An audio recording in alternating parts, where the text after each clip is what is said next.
Welcome to Patriots Stadium on a nice sunny Sunday afternoon, very windy. I'm David Suntup alongside Chad the Cutman Cutler. We're in today's North Bergen Interscholastic League matchup. The visiting Highlanders of Northern Highlands will take on your Wade Hills football Patriots. Chad, what does Wade Hills have to do to win this game? Well, I think it's pretty clear, Dave. They're going to have to score early because judging on the matchup I saw last week when Highlands played Ramapo, it's pretty clear you have to score extremely early and get the momentum going. Yeah, as you said, Chad, football is a game of momentum, and the team that usually scores first has momentum throughout the game. It always helps them in the game. But last week, you were talking about Highlands. Big win, big upset against the Green Raiders of Ramapo, 20-17. Do you think Highlands won that game because of the wet field conditions, or do you think Highlands is for real? No, I think this team's extremely talented, Dave. When you got a quarterback like Brian Sellery, who's not only a precision passer but can get out of the pocket and throw on the move, you got yourself a top-quality guy to run your football team. And that's what you saw last week. Ramapo can blame it all they want on the field conditions, but flat out, they got beat because they got Ramapo to start doubting themselves on the defensive end of the football. Yeah, Chad, also, Justin Pograno, 303 total yards in last week's big win over Ramapo. Also, a 96-yard kickoff return for a touchdown. And the captains are at midfield. The captains for your Patriots are John Ian, Pete Saravia, Justin Dubin, and Nick Romeo. Not sure who won the toss, but the last 2 weeks the Patriots have deferred. They've kicked off to start the game. So, Chad, who do you think the key players are for the Patriots in this game? Well, I said it last time I did the announcing. I'll say it again. The Night Rider, Zach Mink. I think he is an extremely pivotal part of this Wayne Hills offense. If you get Zachariah going, everything's going to click because then you got Nick Romeo to throw to and John Hine, and the list continues. So Zach is an extremely big part of this offense. Yeah, Nick Romeo, as you were just talking about, he had a big touchdown reception, 58 yards in last week's win. And the Highlanders, the third, they're going to kick off to start this game. They're going to kick off to Nick Romeo or Ray Van Peden. Another thing, speaking of Ray Van Peden, last week he only had 45 yards on the ground and 17 carries, so he didn't have his best game.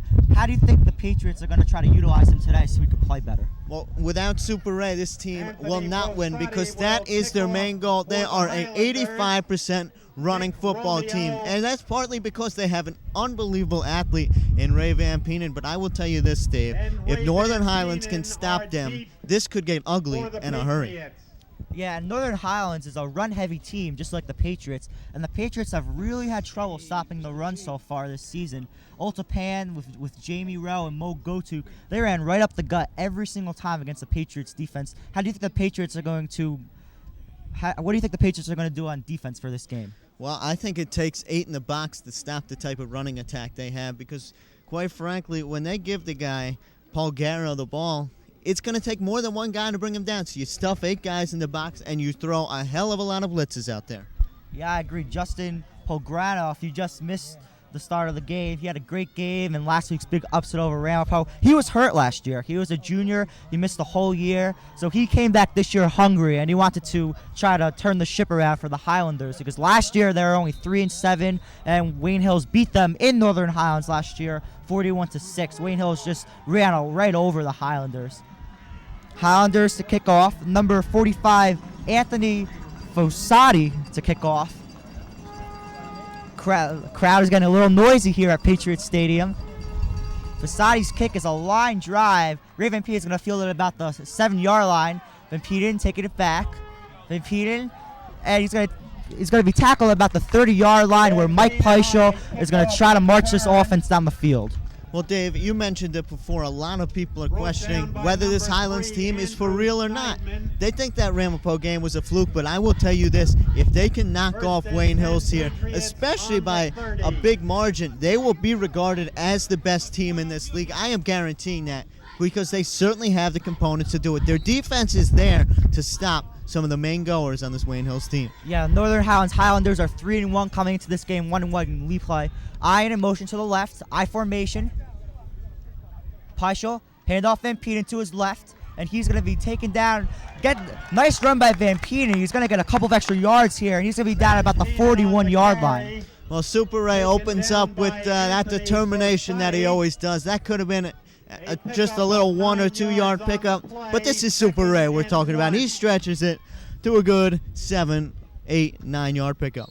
Yeah, Ray Van Peen, he's just such a strong kid. He works really hard in the offseason, always lifting weights, so I'm not surprised about a run like that. Romeo split right, I formation. Peiper, handoff Van Peen to the left. Oh, fumble! The ball is loose, and it's picked up by Northern Highlands, number 22, Cameron Curran. Not a good start for the Wayne Hills Patriots. No, it's not. And if you remember 2 weeks ago, Super Ray had trouble holding on to the ball. And if that's the case today, you are going to see an extremely confident Northern Highlands team. And not to mention, they will take more opportunities down the field if Wayne Hills continues to turn the ball over. But overall, for Super Ray, you do not want to do that on your second carry of the game. Yeah, definitely. Not a good start for the Wayne Hills Patriots. I mean, they get the ball to start off the game, try to get a score here, put the Highlanders down in an early hole on the road, but not the start that Wayne Hills wants, and the Highlanders are going to take over on about the Patriots' 43-yard line. That was Ray Van Peenen's third fumble of the season. Highlanders in I formation. Celery, number 12, Matt Zanitas in motion, and the handoff is to number 11, Justin Polgrano, and he gets stopped maybe 1 yard or stopped around the line of scrimmage. You know what, for Highlands, I'm going to go out on a limb. I'm going to say this is going to be their most important possession of the game, Dave, because Wayne Hills turned it over and they have an extremely good field position. Get some yards, just pick up short passes, short runs. Eventually, if they put the ball in the end zone, that takes a lot of steam and confidence out of this high-powered Wayne Hills offense. Yeah, I agree. This is a huge possession for the Highlanders because they have a short field. If they can't get any points there, it's really going to hurt their confidence. I formation. Zanitas in motion to his left. Toss is to Polgrano, and he's taken down at about the line of scrimmage. Patriots' run defense is greatly improved from last week. Well, that's for sure, because last week it just looked like they couldn't get anyone down. This week you see already they're pouncing. They're going in for the blitzes. Just like I said before the game, they're being more aggressive, and in order for them to be more aggressive, they're going to have to stop the run. It's that simple. Yeah, Mike Fall, one of the Patriots' leaders in tackles, same with Justin Dubin. And the Golden Knights just ran up the gut against the Patriots last week, so the Patriots definitely made some adjustments. Zanitas to his right, split right, I formation. Celery back to pass. He's rolling to his right, and he completes the pass to number 80, his tight end. Actually, yeah, his tight end, Gene Bolton. He's going to be short of the first down by about probably a yard or right around the marker. It's going to be close. And it's decision time already, Dave. And let me ask you, you've played this game 5 years running. You're obviously extremely talented. Do you go for it in this situation because they're so close in Wayne Hills territory? Well, this is an interesting decision. I'm not sure what they're going to do, but I would try something to the tight end, try to go for it, because when you're on the road, you got to score, and they have really good field position here. They may not get this later in the game. It's such a good opportunity, and they're going to go for it here, and that's a good idea. I formation. Celery. Hand toss to Polgrano on the right, and he's taken down by Nick Romeo and Ray Van Penen at about the 31-yard line, and that's enough for the first down. You know what? I like to call that. It was a beautiful call because everyone on Wayne Hills defense was going for the middle jam. That's right, the jam middle. And they faked it. Little play action toss to the fullback, I believe, and that's all you got to do, pick up a yard or two. Yeah, I agree. The Highlanders sold that one really well because the Patriots have had trouble stopping the run up the gut, and then they tossed it outside, and Polgrano had a good short yardage run. I mean, this game is about moving the chains. When you have 2nd and 1, 3rd and 1, 3rd and short, you have to move the chains, and that's what this game is about. If you move the chains, more likely than not, you're going to win this game. I formation, Celery, back to pass, looking to his left. He throws a long pass, and it's incomplete, intended for Trevor Dornbeck. Omar Rodriguez on the coverage. Well, I'll tell you, Dornbeck did not run that route the way. He slowed up. You can't do that when you got a deep route like that. That was designed. He slowed up right there. He looked to see where his quarterback, Celery, was looking. That's just not a good route to run. You got to continue to move at a high-powered speed. Well, Chad, do you think if Dornbeck moved at a high-powered speed, he catches that ball for a touchdown? Well, I'm not sure because the pass, quite frankly, wasn't too good. But if he did, it gives him a better opportunity, and that's all you can look for. Celery brings his troops to the line. Dornbeck split left. Zanitas split right. Zanitas in motion. And the handoff is to Matt Zanitas, taking it around to his left. and he's going to be at about the first down marker, down at about the 21-yard line. That's a good play call by Steve Simonetti, the head coach of the Highlanders. Well, once again, he's not being straightforward with the calls. He's not going to run a little halfback draw right up the middle. He's putting some trickery in this, and later on in the game, those runs down the middle will get open because Wayne Hill's defense is getting confused already. Yeah, I agree. Wayne Hills has had a ton of trouble stopping the run the past 2 games. Against Demarest, Kenny Amsdale played a really good game. Last week, Jamie Rell, Mo Gotu. And Hills knows they had to improve their run defense up the gut. So maybe they're not expecting some tosses and some end-arounds. Jumbo set here for Highlands. Celery back to pass. It's deflected by number 1, Trevor Dornbeck. And the Patriots try to intercept that pass. I believe Zach Mink or Omar Rodriguez, one of them dove for that ball, and just missed coming up with the interception. I'll tell you something there, Dave. Highlands got a break with him dropping that ball because he was going to get popped. Right there, you saw they were all over him, and Zach Mink is getting involved early on. That's the key for Wayne Hill. Yeah, just like you said in the open, Zach Mink, he's a playmaker. He had two interceptions against the Denver Norsemen. He can make plays, but I don't think when Celery threw that ball, I don't think the receiver was really looking at him when he threw that ball. And Northern Highlands definitely caught a break there because Wayne Hills could have intercepted that pass very easily. Well, Wayne Hills has just been called for a holding penalty. You know, a couple weeks back, they had 6 penalties for 50 yards against Demarest, and that almost cost them the game. You can't have penalties in a game like this. Well, it's been a problem, Dave, and you know, Wally Johnson and Christian Olsen, they've been trying to see to it that doesn't happen, but maybe they're a little anxious. I cannot really explain it, but these penalties are quite frankly uncalled for. And Northern Highlands moves into the red zone. 1st and 10 on the Patriots' 11-yard line. Zanitas in motion to his left. Handoff Pograno, and he's going to be stopped at about the 9-yard line. All he saw was a bunch of red jerseys there. Patriots played that one well. Well, I know I said that I like those calls, but there comes a time you cannot keep doing it because then you lose the element of surprise. And that's exactly what they're doing right now. Wayne Hills is beginning to pick up on those plays where they're not going to be effective later on. Yeah, as you just said, Wayne Hills, they're great at making adjustments. Christian Olsen, he's been doing this for a while. 151 career victories, career record of 151 and 36. He makes adjustments, and that's why he's so successful. I formation, toss to Pograno, and he's taken down at about the 6-yard line by Ray Van Peeten. Great play by Ray Van Peeten, and now the Highlanders have a key 3rd down play. I mean, Dave, am I wrong here running the play 4 times in one drive where you just flip the reverse? Do you like the call? No, I don't like the call because you have to change it up.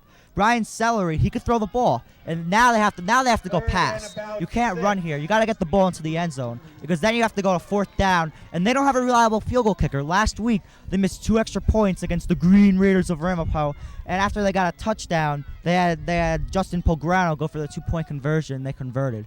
So I think if they don't get it here, they're going for it on 4th down. Zanitas split left. Celery, handoff, Pograno, and he's stopped by a host of Patriots around the 5-yard line. Great play by the Wayne Hills defense. Well, let me say this, Dave. I disagree with you on not kicking the field goal here. It would just flat out not be the right move to do that. When you got in this close on a 4th down and 5, you just cannot risk it. You have to go for the 3 points, and if he misses it, you know what? That's his bad. Well, Chad, I agree with you here. You have to kick, but what if you don't have a reliable field goal kicker? You have to go for it here. Don't you agree? If you don't have someone that can kick it through the uprights? 1 second, Dave. Well, we'll see right here. Number 5, Brian Celery to hold, and number 45, Anthony Fossati, is going to attempt the field goal. It's going to be about a 22-yarder. Fossati, the kick. No good, wide right. It's hard to tell from here. Looked like it may have just gotten in, but it was wide right. So, Chad, what do you think now? Do you think they should have gone for it? Well, obviously, my thinking has changed. I was just about to say, even if you had Muggsy Bogues back there, you'd kick it. But my goodness, you just don't like to see that kind of shank when you got a guy with a leg. Quite frankly, he didn't show it there, and that's a little embarrassing. Yeah, Mike Peichel is going to start this offense at the home Patriots 20-yard line. See if they could do a little better than their first drive. Tough first drive. Ray Van Peeten had a good first run, and then the second run, he was hit hard and he lost the ball. Let's see what they do here. Romeo split right. I formation. Going right to super right here to his left. Nice deke, and he's going to be taken down at about the 21-yard line, a 1 yard gain for the Patriots. So I don't think the Patriots have lost confidence in Ray Van Peenen. And if I was the coach of this team, I wouldn't lose confidence in him either. Well, no, I don't think they have. In fact, I think they've gained some confidence here, Dave. Because even though he missed the field goal and they got an opportunity to put points on the board, they didn't. And with 4:53 to go in this quarter, it took pretty much all the time in this period to move down the field, and they don't have anything to show for it. So as far as Wayne Hills is concerned, it's a confidence builder. John O'Keefe split left, Romeo split right. O'Keefe in motion to his right. Peiper, play action fake. He's going. Complete to Scott Iowa Schultz at about the 40-yard line. Great play action fake, and then a nice pass to Iowa. Well, I think that's exactly what this Wayne Hills team has been missing over the first few games of this season. Not throwing to any other receivers other than Nikolai the Great, Jerry Romeo. You have to spread it around a little bit. Make the corners on your opposition cover everyone and keep them off the double and triple teams of Nikolai the Great. I totally agree with you, Chad. When you could spread the ball around in this offense, it's very key. And Peiper is now 32 for 49 this season. Handoff, super right, cuts to his left, and he's nice run by Ray Van Peenen.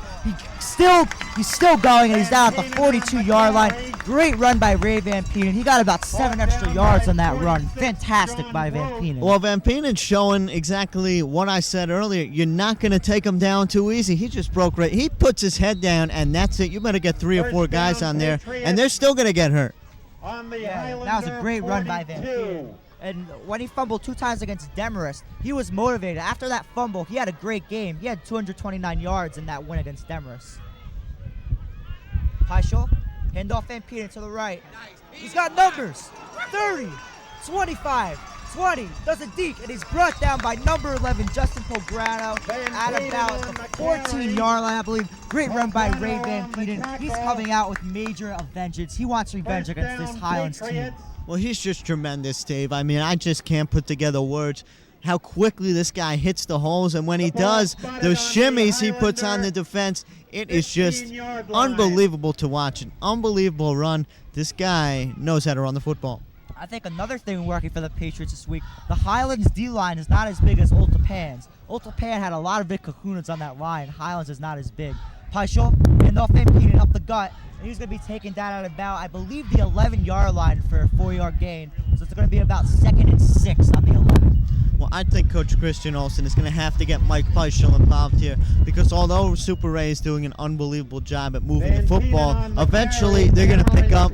They're going to put a lot more guys on the line to try to stop him, which leaves the passing game open. So I would not be surprised to see Mr. Quickie, Mike Peiper, take a shot at the end zone. Yeah, I agree with you. Peiper, first year starting, he's been just fantastic. High completion percentage. He knows how to run this offense. The receivers are confident in him. They should try to throw the ball maybe a little bit more since Peiper's been playing well. Peiper, shotgun formation. Mink and Romeo split right. It's going to be the refs whistle this play dead. Not sure who the flag is on. Probably a false start. Yeah, it's going to be a false start on the Wayne Hills Patriots. That's going to back them up 10 yards. Flag prior to the snap. Illegal procedure against the Patriots. Illegal procedure against the Patriots. So they're going to have the ball right on 5-yard penalty. So they're going to have it on the 16-yard line. About 11. So, Chad, 2nd and 11. What do you think the Patriots do here? Well, I just said it before, Dave. You got to throw the football, give them an element of surprise. You see Zach on the bottom of your screen. I would not be surprised to see him involved. Formation, Peiper, toss to Ray Van Peenen to his left, and he's going to be taken down at about the 15-yard line, a gain of 1. Now it's going to be 3rd and 10. You definitely have to go to the air here, and I expect it. Well, they're a running team. You're seeing that right now, but you got to mix it up. I know I keep stressing it, but that's what it's going to take. This Highlands team is not a pushover defense here. You're going to have to work for everything you get. Yeah, I look for Nick Romeo here. He's a big target, great receiver in traffic. He's had a lot of touchdown receptions this year, so I expect Peiper to try to go to Romeo. He also has a big size advantage over these corners, so Romeo would be a smart choice in this situation. Patriots, 5 wide receivers set. Zach Ming, Ray Van Peenen split left, Peiper, quick pass to Romeo, and he's brought down at about the 13-yard line. Great play by number 12 of Northern Highlands, Matt Zanitas, and the Patriots are probably going to have to kick here. We'll see what they're going to do because Iowa has a good leg. Well, I think you're underestimating Iowa. He's got more than just a good leg. He's got a ridiculous leg. This is just a chip shot for the fella they call Mr. Iowa. Yeah, they're on the 14-yard line, so this field goal would probably be about a 31-yard try here for Iowa. He's more than capable, but Mike Peiper, they're going for it here. It looks like they're going for it. Look for Nick Romeo, John Ian, Scott Schultz. Actually, I don't know if Schultz is in there, but Jeff Brzezinski's acting split left. Peiper fakes the handoff, so and it gives it to Ray Van Penen, and I think he's just short of the first down. I don't think he got it. No, he didn't, Dave, and I think the only reason I can think of not having Mr. Schultz kick that is the wind, because it's swirling, especially around those goalposts. That's the only thing I could think of. Otherwise, you probably have 3 points on the board. Yeah, I agree with you. It's a very windy day here at Patriots Stadium. Wind is swirling all around, as Chad said. But do you think this could help Wayne Hills that Northern Highlands has bad field position here? Well, I think they'd rather have points to show for it, but obviously this is not the worst thing that can happen to a team. You said it, Northern Highlands, not the best field position, but they take points over this. Celery brings his troops to the line, I formation, handoff Fulgrano, and he's taken down by a big hit. Not sure who laid the hit on Fulgrano. That's a great way to come out here after a tough offensive possession for the Patriots. Well, he got stuffed there, and I think it's time you see Celery get out, move in the pocket, start rolling out, throw on the run, because that is his strength. Yeah, that was a great play by the Wayne Hills Patriots. We're getting back to what you were saying before, Chad.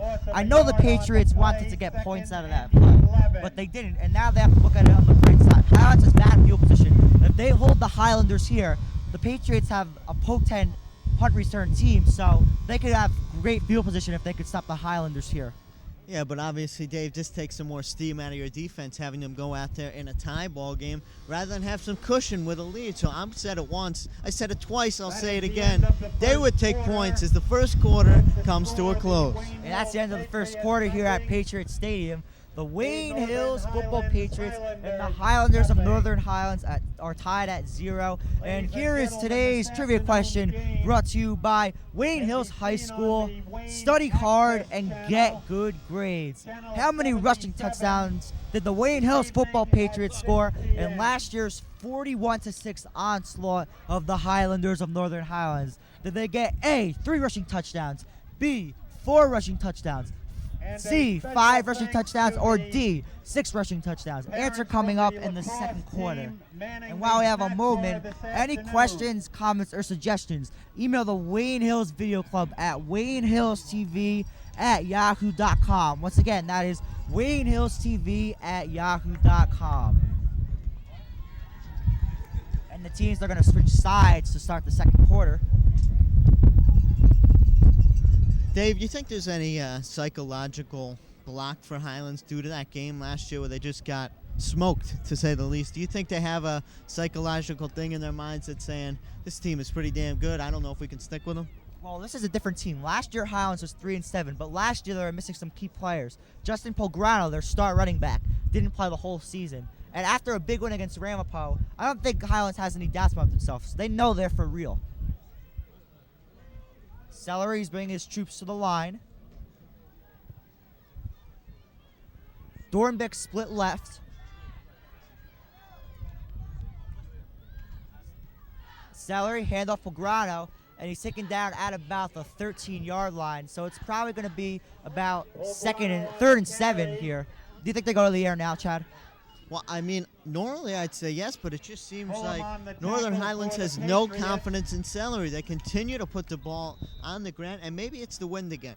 I'm really not sure, but I've just seen a lack of confidence in the guy's throwing strength. I agree with you. The wind is always a big factor in football, but when something's not working, you have to fix it. And I think Highlands has to go to the air here, move the chains, because if they don't move the chains, they're going to have to punt, and Wayne Hills is going to have very good field position. Celery has his troops at the line. Celery, play action fake, rolls out to his right, and he's taken down in the backfield for a loss. What a play for the Wayne Hills Patriots. Number 72, Matt Johnson, the junior, coming up big in this situation, and Highlands is going to have to punt.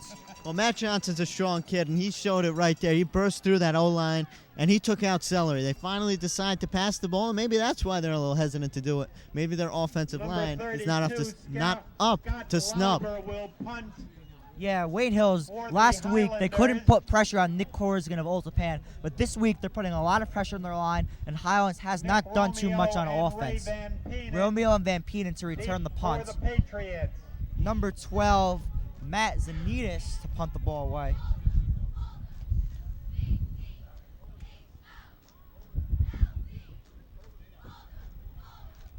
A short kick by Zanitas, not too much hang time. And Penen's going to let it bounce. And he picks it up about the 43-yard line.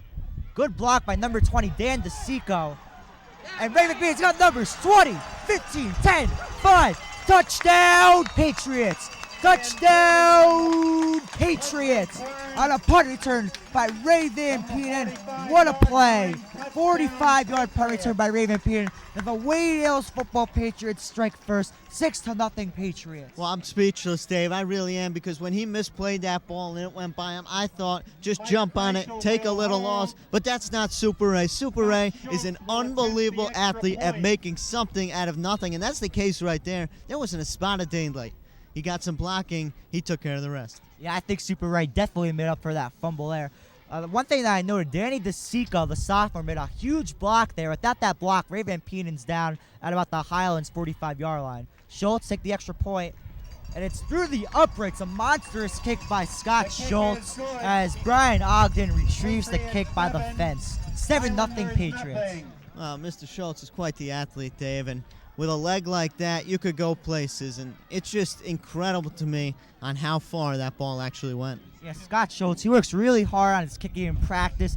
Wayne Hills special teams coach, Wally Johnson, a great coach. He's done a great job working with Iowa. And Wally Johnson, he's a legendary special teams coach. 11 state championship rings. He has to take turns wearing each ring because he can't fit them all on his fingers. Well, Wally Johnson is what I'd like to call a true champion. You hear about plenty of them, whether it be in the professionals or college level. But Wally Johnson's as good as they come, an excellent special teams coach. Takes a lot of pride in what he does. And to be honest with you, Dave, I don't know if they'd ever win without the guy. Yeah, Wally Johnson, he has great punt returners for his team. But one of the things I really noticed is the blocking by this team. He has this whole team blocking for everyone, and that's why this special teams unit is so good, because of the blocking, the coverage, and the athleticism. All teams have athleticism, but without the blocking and the motivation, a team's not going to be good. Justin Polgrano is deep for the Are you a pro sports fan? Then watch the 30-minute drill on Channel 77 with David Suntup, Andrew Axelband, Ryan Dubin, Andrew Gayo, Matt Taylor, Alan Bernstein, Tom Gall, Chad Cutler, Wesley Till, and Sean Quinn. Check Channel 77 for local listings. And Iowa is going to kick off to the Northern Highlands Highlanders. Number 11, Justin Polgrano, is in the backfield, sending out about his own 5-yard line. Iowa has 12 touchbacks on the season. Just a great season kicking off. Iowa, a nice high kick. And it's going to be another touchback for Scott Schultz. I believe that is number 13 on the season. And the Highlanders are going to start on their own 20-yard line. David, I don't understand it. 99% of high school kickers can't get it inside the 5. Iowa can kick it out of the end zone. I know I say it all the time, but this kid's got a leg, boy. This kid has got a leg. I apologize for that mistake. That's his 12th touchback on the season. But he's been kicking great the whole year, whether it was field goals, extra points, kickoffs. He's just been fantastic. And I believe he's now 24 for 28 on the season in extra points. That's just a great percentage, especially for a first-year kicker. I believe that's 83%. Hand off Polgrano, and he's taken down at about the 24-yard line for about a 5-yard gain. Dave, let me ask you this. Wayne Hill's got a touchdown there on the punt return by Super Ray. How important is it for Northern Highlands to counter immediately and get this back to a tie game? Oh, it's very important. When you're on the road in a hostile environment, because these Patriots fans are just loud, you have to get into this game. And if they don't score here, maybe they'll start to doubt themselves. But they have a lot of confidence. They had a big comeback win in the fourth quarter against Rampa last week. Handoff, Polgrano. And he's taken down at about the 27-yard line. So it's going to be 3rd and short here, probably about 3rd and 3. So it's going to be interesting to see what the Highlanders call here. They went to the air last time on 3rd down, and Celery got sacked by Matt Johnson. What do you think they're going to do here, Chad? Pickup of 3. Well, I think they're going to pound the football down the middle, or they'll try one of those draw plays that they've been doing early on. But they will run the football, and I guarantee you that. Both these teams really controlling the clock here. There's about 9 minutes left in the second quarter. A lot of running. That's why the clock is ticking so fast. Celery brings his troops to the line. I formation. Celery. And it's handed off. Not sure who got the handoff there. I think it was to the fullback. And it's going to be close. I think Highlands got the first down there. Yes, and the Highlanders are going to move the chains. That's a big possession for the Highlanders because that was Anthony Fasadi on the carry. Tackled by Matt Johnson. That was a good play by the Highlanders. Anthony Fasadi, senior fullback, also plays inside linebacker for these Highlanders. Celery brings his troops to the line. I formation. Celery back to pass. And it's intercepted by Zach Mink at about the Highlanders' 42-yard line. Zach Mink, just like he said in the pregame show chat, coming up big again. I had no clue who Celery was throwing to there. No Highlands receiver, even in the range of Zach Mink. Zach Mink, great catch there. Well, he gets overlooked when you talk about this talented Wayne Hills group of guys. But to be honest with you, Zachariah the Great is quite the athlete. The Knight Rider has been known to make big plays to energize this offense. Yeah, and Mike Peiper on the Patriots offense is going to take over at about the Highlanders' 43-yard line. Try to pad this lead here. If you're just joining us, it's a cool, windy Sunday afternoon here at Patriot Stadium. The Wayne Hills Football Patriots 7, the Northern Highlands Highlanders 0. Peiper toss Van Penen to his right. Van Penen, 40. 35. Nice run by Ray Van Penen. He gets about 8 yards on the play. Great blocking there by the Wayne Hills Patriots. And that's another thing about this Wayne Hills team that gets overlooked. Their line, because they're as big as they come. Because, quite frankly, Dave, they have what I'd like to call team chemistry, and that goes a long way. They may not be the biggest or the strongest. When you got a guy like Pistol Pete in there, he brings the group together. Pete's the loopy. Yeah, I agree. Pete Salupi is a senior, great leader. And Christian Olsen also really stresses team mentality. Handoff Van Penen to the left, and he gets the first down, brought that at about the 30-yard line. Ray Van Penen continues to come up big for this Patriots team. And there was a timeout called. Kosh on the tackle for the Highlanders. Actually, sorry about that. That was first down. There wasn't a timeout called on that play. First down. First and 10 on the 30 for the Wayne Hills Patriots. On the Highlander 30. I'll tell you this right now, Dave. I would not be surprised to see a play-action bomb to Jerry Romeo over there. This may be what this is it, Dave. This is a bubble screen. Let's see, Chad. Peiper, back to pass. He's going for Zach Mink. Oh, Nick Romeo off the deflection. Touchdown, Patriots. Touchdown, Patriots. What a play by Nick Romeo. That pass was intended for Zach Mink, but it hit off of Matt Sanias' hand. And Nick Romeo, great catch, great reflexes. 13-0 Patriots. Well, if this was baseball, I'd call it a web gem because that was absolutely sick by Jerry. Zach did whatever he could to get a hand on it. But Nick Romeo was right next to him. He gobbled it up like a turkey. There's such a thing called a web gem in football. That's a web gem. That's going to be one of the top catches of the year. What a play by Nick Romeo. And Iowa's going to try and make this a 14-0 lead. 24 for 28 on the season in PATs. Peiper to hold. Peiper puts the ball down. And it's right through the uprights for the extra point. And it hits off the fence. Iowa, he has a monstrous leg. And I think that's just an understatement, Chad. Well, that is an understatement. But going back to Highlands here, I think that's absolutely deflating when the luck goes that bad for you. Where you get what you want. The guy drops the ball, but it goes right into the hands of another receiver. It just doesn't get any more painful than that. This is going to be tough to rebound. And to tell you the truth, I don't know if they can. Yeah, I agree. A big momentum change for the Wayne Hills Patriots. They pick off Brian Celery, Zach Mink coming up big again on defense, the free safety. And then the pass intended for Zach Mink is deflected by Matsanides and right into the hands of Nick Romeo. Nick Romeo always coming up big for this team. I think that was his 6th touchdown reception of the season. He's had one in his last couple of games. Nick Romeo, I can't underestimate how much he means to this Wayne Hills team. Well, without him, I said about a lot of guys, they wouldn't be where they are right now. They'd still be pretty good because they have a lot of good guys in this club. But he is the catalyst for receiving the ball on this team. He is their bona fide number one. Yeah, well, last time he kicked off, he had a touchback. Let's see if he could get his 13th touchback of the season. And every touchbacks could become such an important stat in high school football. You know, Chad? I got you, Dave. Iowa is fixing the ball on the tee. Patriots are ready to kick off. Number 11, Justin Pelgrano, is standing out about his goal line for this kick. And Iowa's going to kick this ball off momentarily. Schultz runs up to kick the ball. A nice long kick by Iowa. And Pelgrano is going to let this one bounce. Oh. I don't know if that went in the end zone. Let's see where they down the ball. That could be down at the 1 yard line.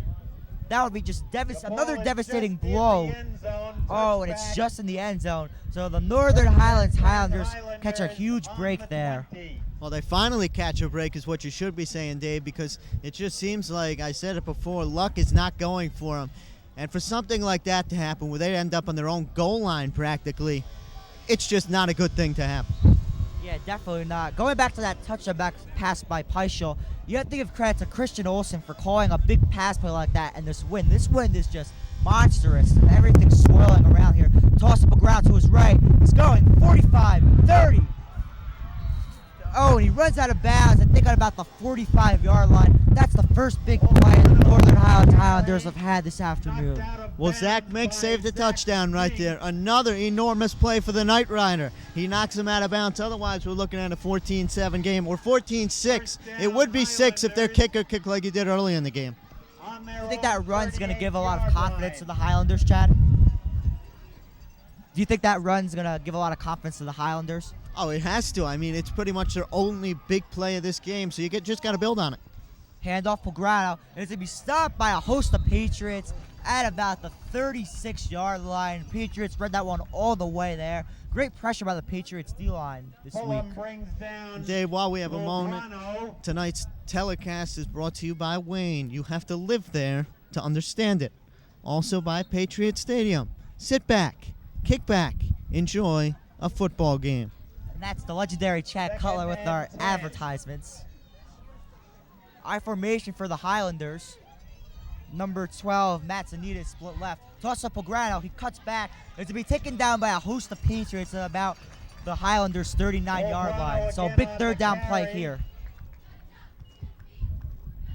I have a moment. If you have any questions, comments, or suggestions, email the Wayne Hills TV Club at WayneHillsTV@yahoo.com. Once again, that is WayneHillsTV@yahoo.com. And Mike Fulham is just a tackling beast, picking up, I believe, his 4th tackle of the game. Chad, how big has Mike Fulham been for this Patriots defense this year? Well, he's big. He's what I'd like to call him, and along with Justin Dubin, the Beast. They're the big boys. They're the physical guys in there. They're going to knock you around a little bit. And don't forget Ray Van Peta, another super linebacker for this team.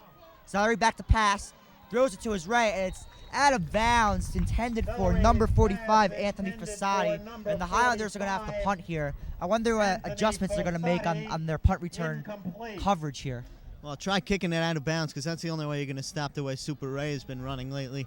But going back to Celery here, maybe it's the win. I can't explain it because none of these passes are even close.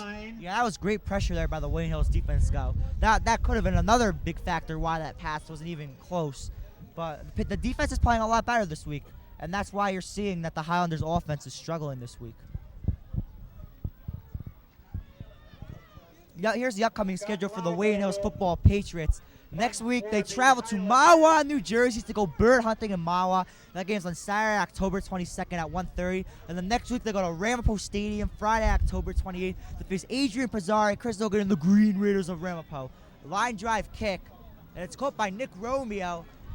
And he's pushed out of bounds at about the 48-yard line, where the Patriots are going to take over. Well, he just used the truck stick in Madden right there. Lowered his shoulder, knocked the guy right flat on his behind. That's a nice play. I think that was Scott Lauber on the punt. I messed up on that earlier in the game. But these are Scott Lauber or Matt Zanitas. Not sure which one. 49.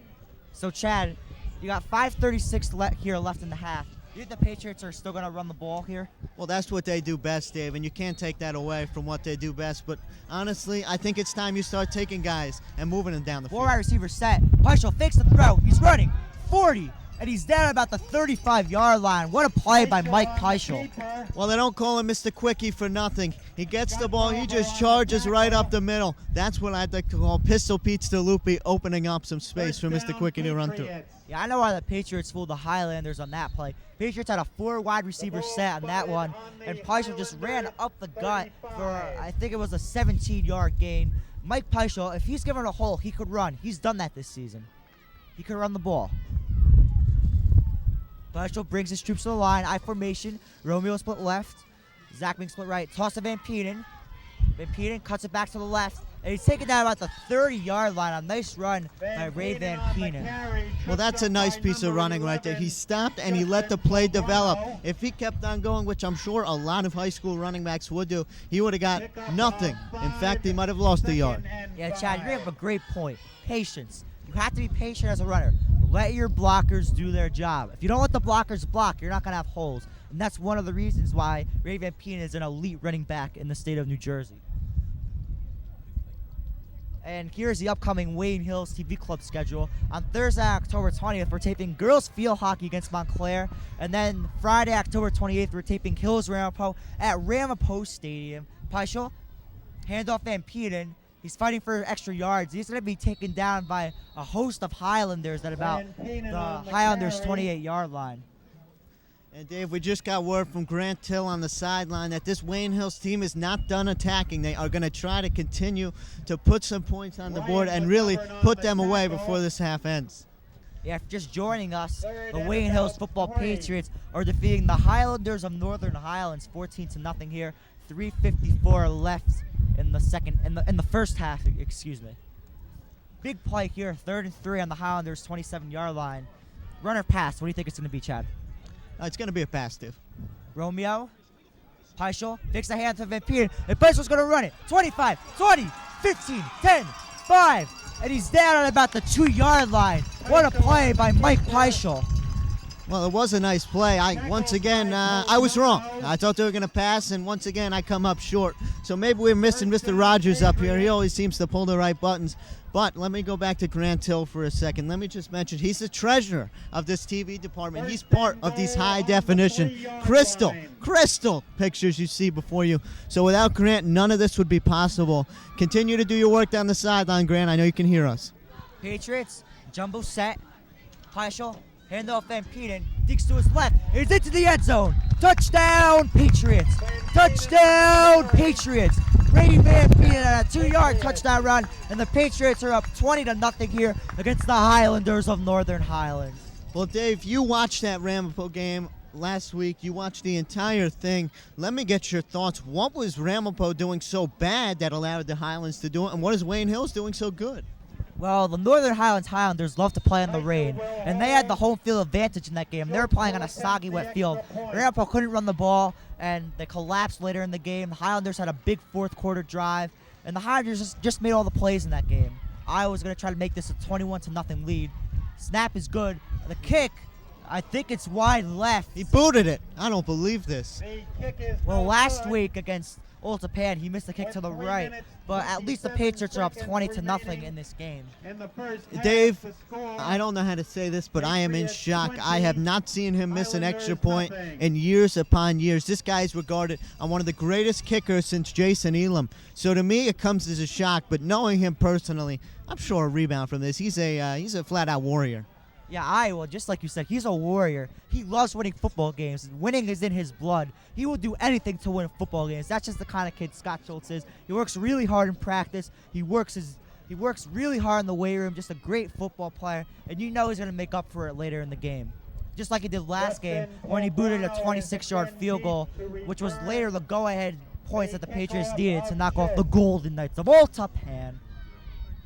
Well, this has become a pivotal possession for Northern Highlands then. If they have any shot at coming back in this ball game, which right now it doesn't seem possible, they have to put some type of points on the board, because going into at least a 20-0 deficit is murder when you're playing this Patriot team. Yeah, I agree. The Patriots take advantage of mistakes. If you're going to make mistakes, they're going to take advantage of it. And the Patriots don't blow 20-point leads. They're a sound football team. If the Patriots win this game, they'll be 6-0.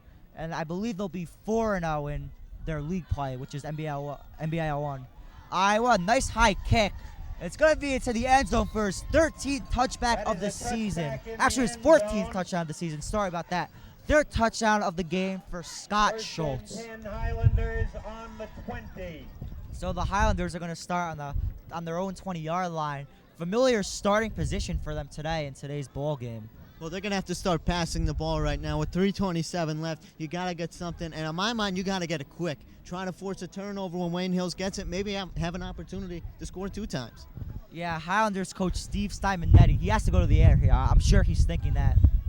Highlanders, 3 wide receivers split left. Celery, toss to the right to Pograno. And he's not going to get much on that play, maybe a yard or 2. Great job by the Patriots. Mike Fulham was in on that play. And down by John and so was John Ian. Patriots were all over that one. And Dave, I know you went to the summer league with this Patriot team. Do you see a difference in their playing now, in week 1 and practicing before the season, than they are playing in this ball game? Well, this team didn't play together a lot last year. They lost a lot of seniors, so it always takes a lot of time to blend in like new players. So I think the Patriots are always improving, and now the starters are actually getting some time to play together. Pograno on the toss to excuse me, sorry about that. That was Celery on the toss to Pograno. He'll get about 2 on that play. Justin Dubin, the Dubinator, a tackling beast, was in on the tackle there. Big third down play for the Highlanders. A little over 2 minutes left, 2:33. 3rd and 6 here for the Highlanders. Well, Dave, we talk a lot about him. I spoke about him before. He gives us the sideline information. He's He's in the booth with us right now. Grant Till, the treasurer of the TV department. A big spot for you, Grant. How are you? I'm doing good, Chad. I just got a quick question about baseball. Then I'll let you back on that sideline. Obviously, you're around this baseball team. Sophomore year and everything. Do you notice a change in their chemistry? Oh, yeah, most definitely. People working out in the weight room, Matt Farrella, our key guy, lifting, getting jacked up, Well, all right, back to football, Grant. I just want to let you know I've heard a lot about this team, that Zach Mink is an extremely important part on both the offensive and defensive side. Have you heard this? Yes, I've heard that. Good chip in, Grant. I'm glad to see that broadcast school's really working out for you. Yeah, back to football here. The Highlanders called a timeout. Steve Simonetti trying to get something started here for his ball club. And here's the answer to your trivia question. The trivia question is brought to you by Wayne Hills High School. Study hard and get good grades. And the question was, how many rushing touchdowns did the Wayne Hills Football Patriots have in their victory in Allendale, New Jersey over the Highlanders of Northern Highlands? If you said D, 6, you are correct. 6 different Patriots had rushing touchdowns. Joe G and Papa, Pete DeSico, Toby DeTolo, Ray Van Peenan, Nick Warzel, and I believe Nick Romeo was the other one. Not sure on that. I'll get back to that later. Jumbo set here for the Highlanders. Celery back to pass. Great pressure by Mike Fulham. Oh, and number 45, the pass was to him, and he stepped out of bounds at about the 33-yard line. That nice pass from the fullback, Anthony Fasati. Good pressure by Mike Fulham, and the Highlanders move the chains here, and this is a huge drive for them, as we've said, Chad. And he ran into a little 6-year-old boy on the Wayne Hills sideline. I hope he's all right. Right now, he is lying down. People are surrounding him, so we'll get Grant on that. He'll let us know in a little bit. Yeah, standing by the sidelines can be very dangerous in football. We just hope the kid's okay. First down, Highlanders. 1st and 10 on the Highlanders' own 32-yard line. 2:25 here left in the first half. I formation, Celery, handoff Pograno, and the Patriots read that one well, and he's taken down for a loss at the 30-yard line. 2nd and 12 on the Highlanders' 30. Well, for Northern Highlands right now, I just cannot stress it enough. Move the football down the field. Put it in the air. Give it a shot. Unless you have absolutely no confidence that Celery can throw in these type of hazardous conditions, but you have to put the ball in the air. Well, especially now because the clock's dwindling. There's less than 2 minutes left in this half. If the Highlanders want to get on the board here, they have to throw the ball, look for wide receivers on the sidelines, and get out of bounds. Otherwise, they're going to be going into this game down 20-0, maybe even worse. Celery, toss, So Belgrano to the outside, tries to fake Ray Van Peenen, and he's taken down at about, I believe, the 34-yard line. So the Highlanders still are not going to the air. Are you surprised, Chad? Well, I am, and I am surprised that that's the 7th time they've run that play in the first half. It's worked once. It was the first time. I just cannot imagine why you would keep running the exact same play over and over. Yeah, if you have an offense and if you keep on running the same play, the way those Patriots are going to catch on. They know what you're doing. They prepare well for these games. They make adjustments. If you keep running the same play, you're not going to beat the Wayne Hills Patriots. Ultapan last week, they kind of did the same thing too in the first half, but they changed things up, and they also had a big offensive line compared to the Patriots D-line. And while the Patriots D-line isn't small by any standards, the Ultapan line had a couple of guys who weighed 300 pounds, a couple of guys who were around 280, so they were able to make holes. I don't think the Northern Highlands O-line can make holes for Belgrano to run through. And the Patriots call a timeout here. Timothy Ziza is trying to rally his defense, the great defensive coordinator for the Wayne Hills Patriots. Well, Dave, I just spoke to Grant on that little boy on the Wayne Hills sideline. He is okay. He will stay in the game. He has a sports hernia. Yes, like Donovan McNabb, he has a sports hernia. It's going to take a while, but he will continue to be the ball boy.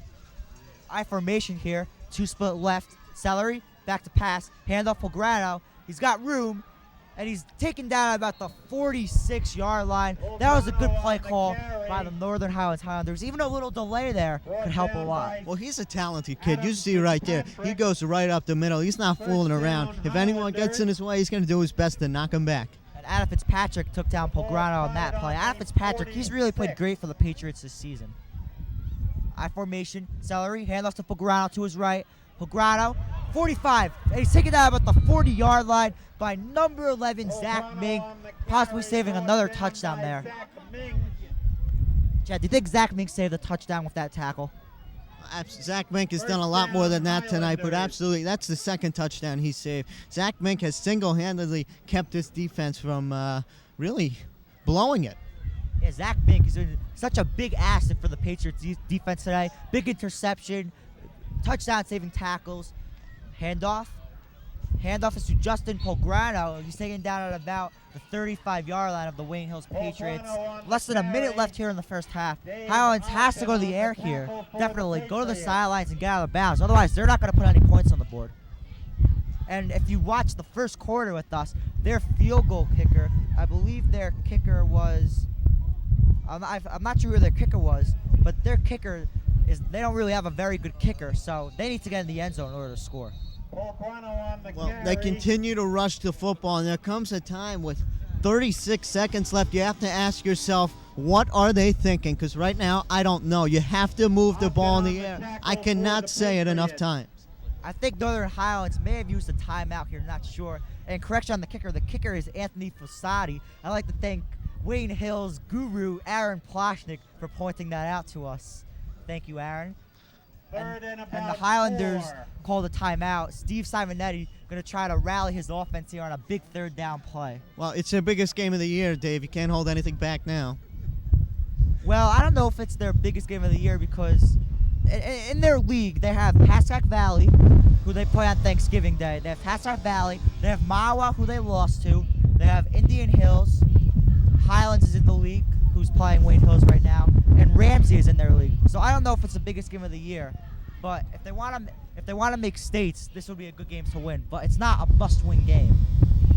Speaking of division titles, the NBL Division I Championship is going to come down to October 28th, Hills Ramapo. So that's going to be the biggest game for both teams.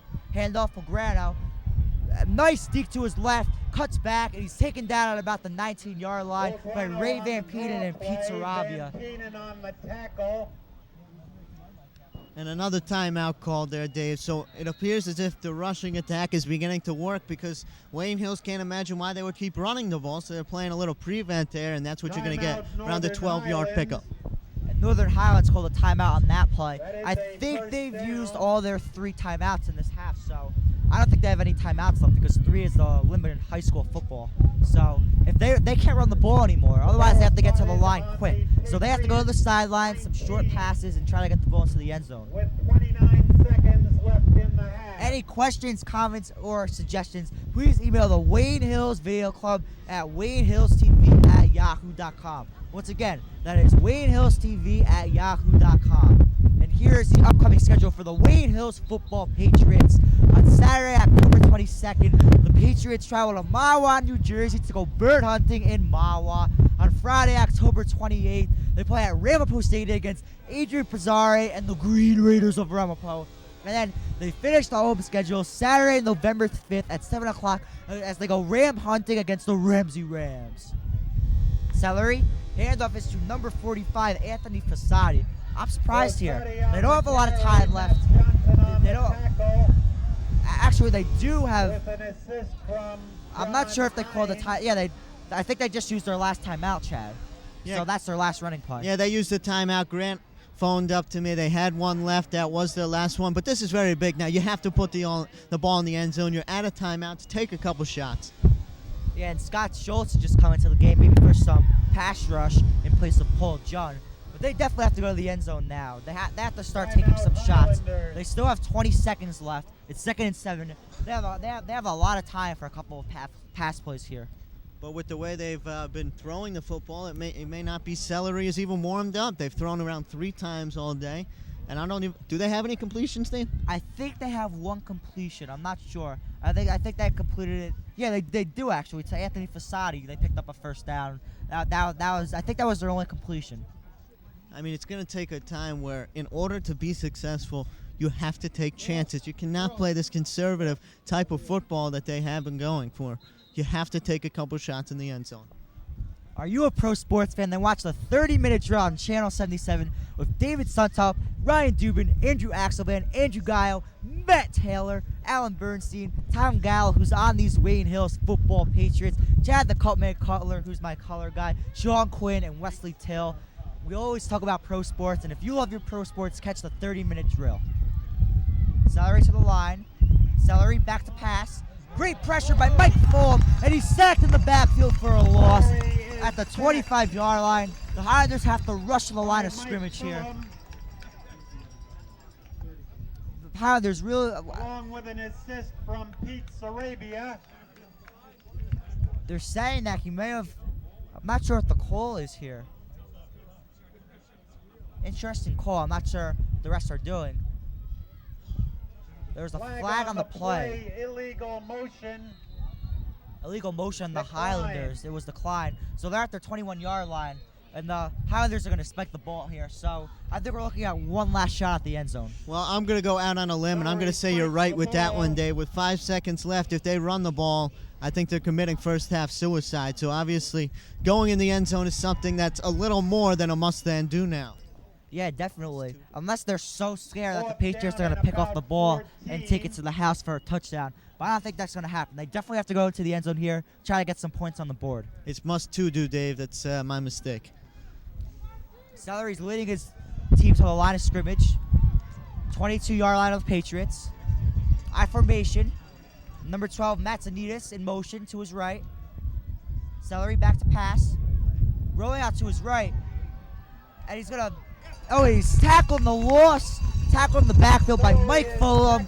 Tackling machine for these Wayne Hills Patriots. And that's going to end the first half of play here. The Wayne Hills Football Patriots 20. The Highlanders of Northern Highlands 0. So, Chad, what do you think the Highlanders have to do in the second half to put some points up on the board? Well, they have to be some type of passing offense because right now I am flabbergasted with that last play. You cannot do a QB sneak. Yeah, the Highlanders' offense was just non-existent there in the first half. We have to give credit to the Patriots' defense. The Patriots' defense was just fantastic. They stopped the run well. Passing game for Northern Highlands did absolutely nothing. And then Raven Peanut had a big punt return for a touchdown. Romeo with a great catch. Paishaw had a big run for the Patriots. So the Patriots really played well here in this first half. That's why they're winning 20-0. And that's going to do it for the first half here at Patriots Stadium. The Wayne Hills Football Patriots 20, the Highlanders of Northern Highlands 0. We will be back for the start of the second half. Hello and welcome back to Patriots Stadium here on a breezy Sunday afternoon. If you're just joining us, Wayne Hills is winning 20-0 against Northern Highlands Highlanders. I'm Andrew Gayo here with Dave Suntup. And Dave, we have a very special guest on hand today, and Wayne Today reporter Rich Stambulian. Dave. Indeed we do, Andrew. I'd like to welcome Rich Stambulian to the booth. Well, Rich, as we saw in the first half, the Northern Highlands offense was very limited. They basically ran the ball every play. Do you think that's going to change in the second half? You know, it's going to have to because they're down 20 points at the half. I know the conditions aren't great for passing today, but unless Justin Pellegrino can break a couple of runs for 70 or 80 yards, they're not going to get into the end zone unless they get a turnover and, punch one in from a short distance. So they're going to have to open it up and go to the air as this second half starts. Testing 1, 2, Well, you're 3, talking about the Northern Highlands running attack. The Patriots have had trouble stopping the run their two previous games before this one. What adjustments have they made in this game to stop the run? Well, I'm sure that the coaching staff has done a little bit extra work on that this week. Today they're playing a lot more physical defense than last week when Oltapan with their big line really kind of pushed them around a little bit. So I'm sure Coach Olson and his staff have really, and Coach Z's on the defensive side, have really stressed that they have to be more physical, wrap up the ball carrier, and swarm to the ball. And for the most part, they've done a good job on Pellegrino. He's only had a couple of gains that were for more than 3 or 4 yards.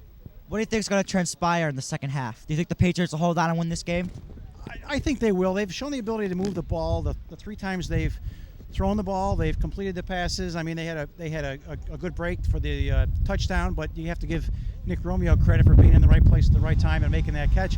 They're going to try to keep the ball on the ground. I mean, Coach Olson's style. There's no secrets there. And as long as they can avoid the turnovers and run the clock, I think they're in good shape. I just don't see them giving up 3 touchdowns in the second half.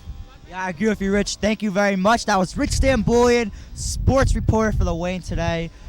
Very nice of him to join us. And now we're going to talk about the second half. I'd like to welcome Andrew Gayo to the booth. He's going to take over the play-by-play duties for us. Andrew was working at the YMHA this morning for his job. And we're short-handed. Chad Cutler had to leave early. Dave Rogers couldn't make it today. The philosopher Dan Cohen doing some great community service. He was doing a walk for breast cancer in the city. Very good thing that Dan's doing on his part. So unfortunately he couldn't join us. Jason Alford also wasn't able to join us for today. So Andrew, Patriots have a 20-0 lead. How do you think the Patriots are going to play in the second half? They're going to do, as Mr. Stambulian said, they're going to run the ball. This offense, that's the majority. 75% of their plays are running the ball. They're going to just keep on giving to Van Penen, chew up the clock in the second half, and just if they score one more touchdown, they can really put this game away. I agree. The Highlanders' confidence has to be low. I mean, they've given up a lot of big touchdowns. The punt return by Van Penen, the pass that was tipped by Matt Zanitas and was right in the hands of Nick Romeo, and then there was a big run by Mike Peischel, a 40-yard run. He brought it back to the 2-yard line, and then Van Penen went to the end zone for the touchdown. So the Highlanders needs to come out in this half and get some points in order to stay in this game. Absolutely, especially in these conditions. Brian Solari, he's really got tough conditions with the wind and everything, so he's got a lot of work on his hands. He's got to hand the ball off to Justin Pellegrino, get some momentum going. As we begin the second half of action, Schultz ready to kick off. Pellegrino deep to return for the Highlanders. Schultz kicks a line drive kick to about the 6-yard line, booted by Pellegrino. Pellegrino's going to take it to the right side, and he will be stopped by a host of Patriots at about the 16-yard line. Yeah, Northern Highlands has to start to throw the ball a little bit more. They haven't done that much. Brian Celery, maybe it's the wind, maybe the coaches don't have confidence, but none of his passes have even been close today. As Tim Waller made the tackle, and same with Jeremiah Gayo on that special teams play. So the sophomores contributed on special teams. Absolutely, Dave. We saw early in the season when the Patriots, they played Fairlawn, when they played Indian Hills, a lot of sophomores got action. Celery with a man in motion to his left, with one receiver to his left as well. Handoff to Pellegrino, and he'll be stopped for a loss of about 2 yards. It will be 2nd and 12. Yeah, big difference in today's game. The Patriots' D-line is clogging up holes. Last week, the Golden Knights of Oltapan, their offensive line was just huge. And that was probably part of the reason why the Patriots had trouble stopping the run last week. But this week, the Highlanders' line is not as big, so the Patriots are able to clog up those holes.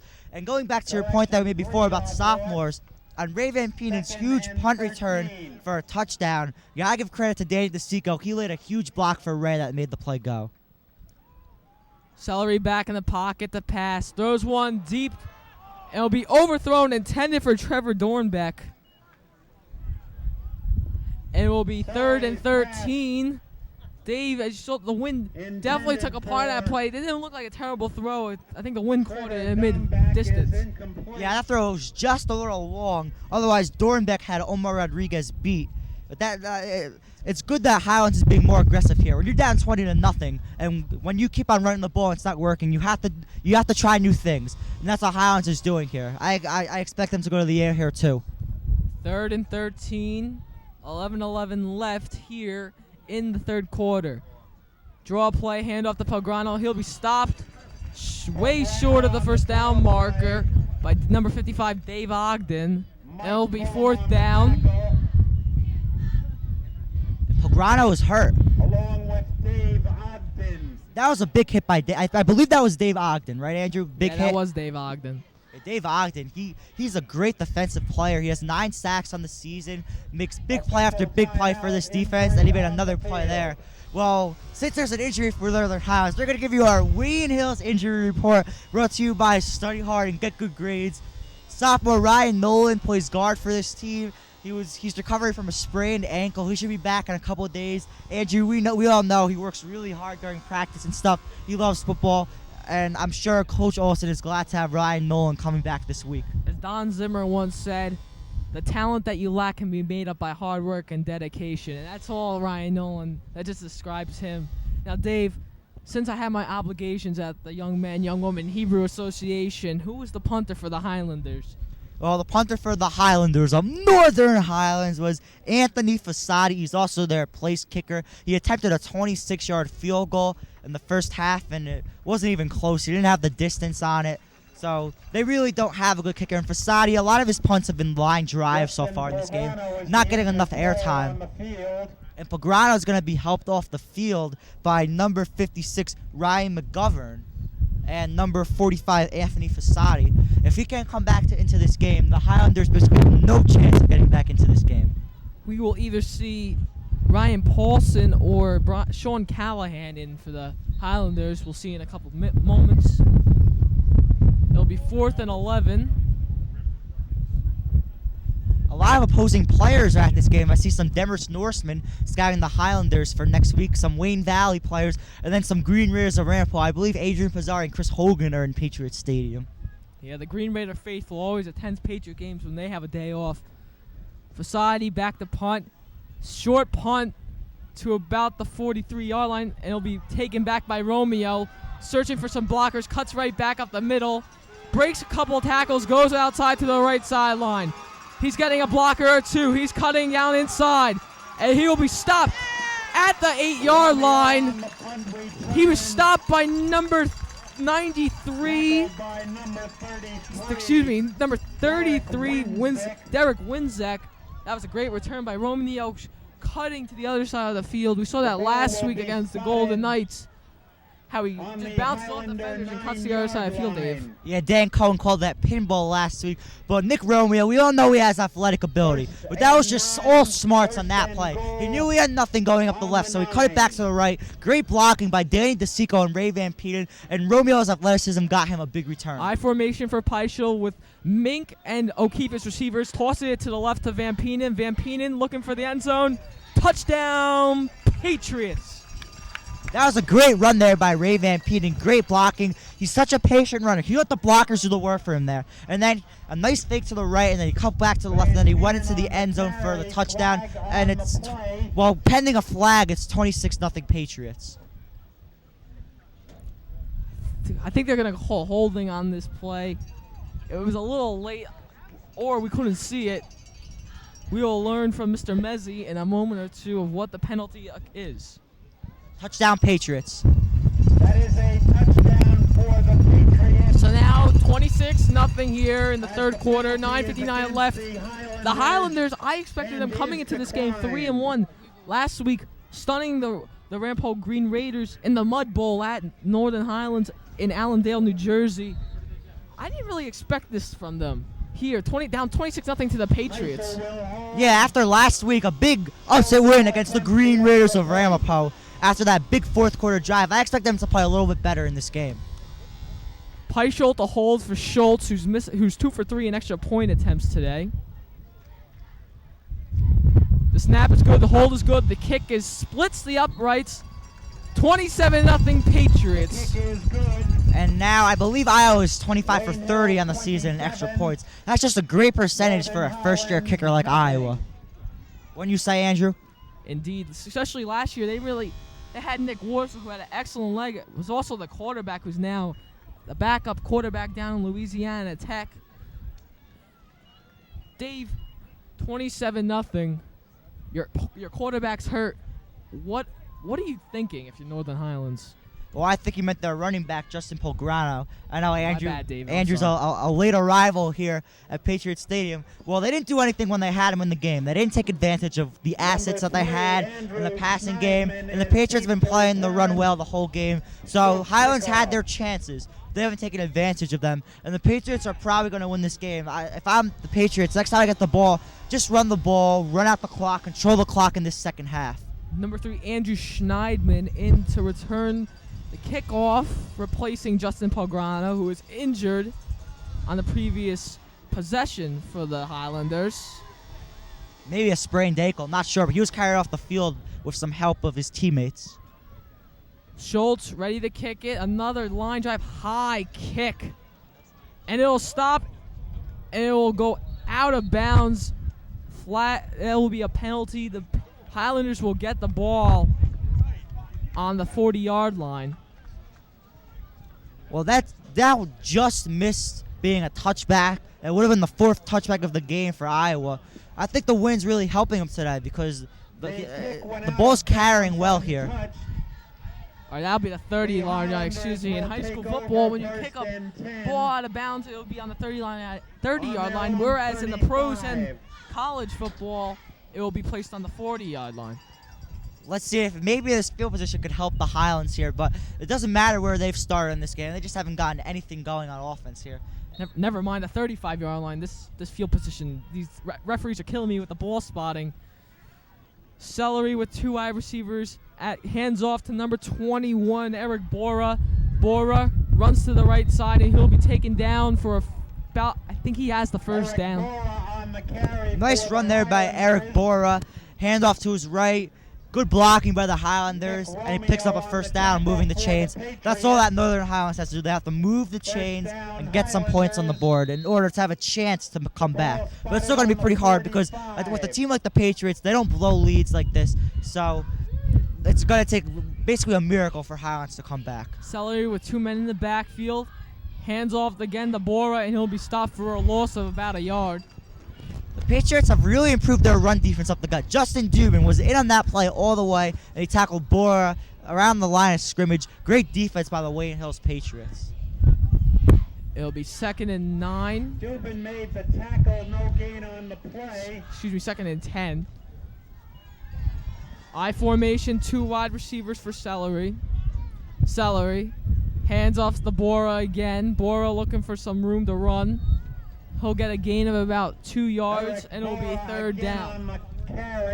It's been interesting because even when Highlands has had 3rd and longs, they have elected to run the ball. Now they definitely have to pass here. I've been saying it all game, but now especially. If they want a chance to be in this game, they have to get a touchdown here. If they don't get a touchdown here, I don't think they have a chance to come back. Absolutely, Dave. Especially against the Patriots, they're going to capitalize on your mistakes, and if they make a mistake here, they're doomed. This is why they will play this down here. 3rd and 7 on the 48-yard line. Celery back to pass. Pump fakes. Lets one loose on the right sideline. It'll be overthrown. Intended for number 12, Matt Zanetis. And it'll be 4th down. I'm not sure why Celery has been so off today. I know he hasn't thrown a lot of passes, but the passes that he's thrown have been way off the mark. What do you think it is, Andrew? It's got to be the wind, Dave, especially in these conditions. The wind's very breezy. It's cold out on the field. He's even getting time in the pocket, Dave. I guess you have to blame it on the wind because I don't know that his passes, are looking very wobbly. Well, the Patriots have put pressure on him most of the game, but on that sequence, the Highlanders blocked well for Celery, so we did have a pocket to throw in. 4th and 7. Highlanders are going to go for it. Play action, getting rushed. Sarabi almost had him. He's getting sacked by Dave Ogden at the 40-yard line. Turnover on downs. And that's just a slap in the face if you're Scott Simonetti, the Highlanders coach. Great pressure by Pete Saravia. Almost had the sack, but then he missed it. And then Dave Ogden, the sack king for the Wayne Hills Patriots, gets his 10th sack of the season. The Patriots are going to take over on the Highlanders' 40-yard line.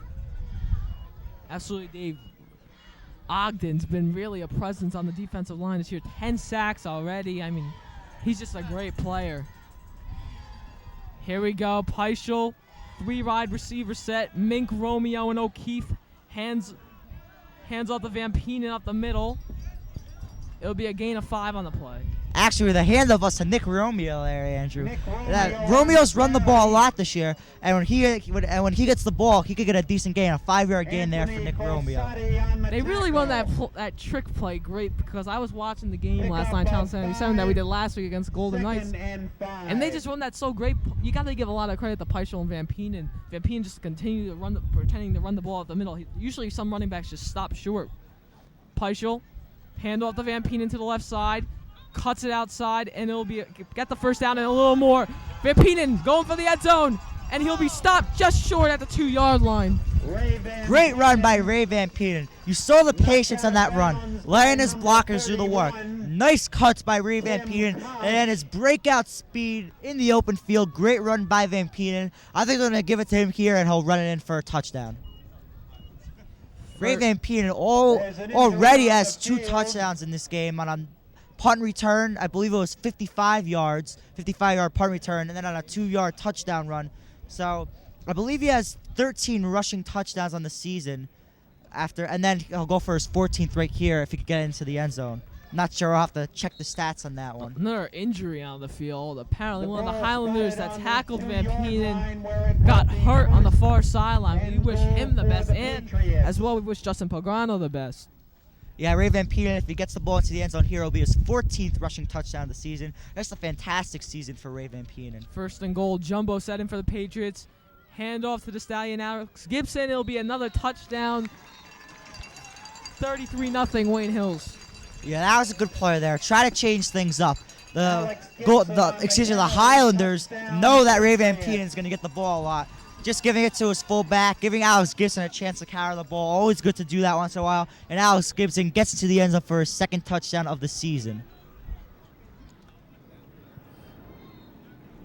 Here we are, 7:11 left here in the 3rd quarter. 33-0 Patriots, 34-0 pending the point after attempt. Peichel to hold for Schultz. Snap is high. Peichel gets it down. It'll be splits the uprights. 26-31 for Iowa Schultz on the year. 34-0 Wayne Hills Patriots. Yeah, another great kick by Scott Schultz. He has such a good leg. He's just booting the ball effortlessly to around the fence. And Brian Ogden keeps retrieving the balls by the fence. And that one, he made a nice catch on Brian Ogden. So as long as Brian Ogden is back by that fence retrieving the balls, you know Iowa is kicking the ball as well. Right, Andrew? You know it. Iowa, as you mentioned earlier, in every single game, he's got a big leg, ability to boot it deep. Those extra points are a piece of cake for him. Yeah, and here's the upcoming schedule for your Wayne Hills football Patriots. On Saturday, October 22nd at 1:30, they make a trip to Mahwah, New Jersey to go bird hunting in Mahwah. Mahwah has played pretty good football this season, but they haven't played the best of teams. So that's going to be an interesting matchup for the Patriots. And then the next week, the matchup everyone's been waiting for, the Patriots travel to Franklin Lakes, New Jersey to take on the Green Raiders of Ramapo. Friday, October 28th at 7:30, and then their home finale, Saturday, November 5th at 7 o'clock. They will go ram hunting against the Ramsey Rams, who have not won a game yet this season. Schneidman deep to return the kick from Schultz. Schultz, short, high one, taking about the 23-yard line. Cuts it outside, number 12, I believe that is Matt Zanettis. and he'll be taken down at the 21-yard line.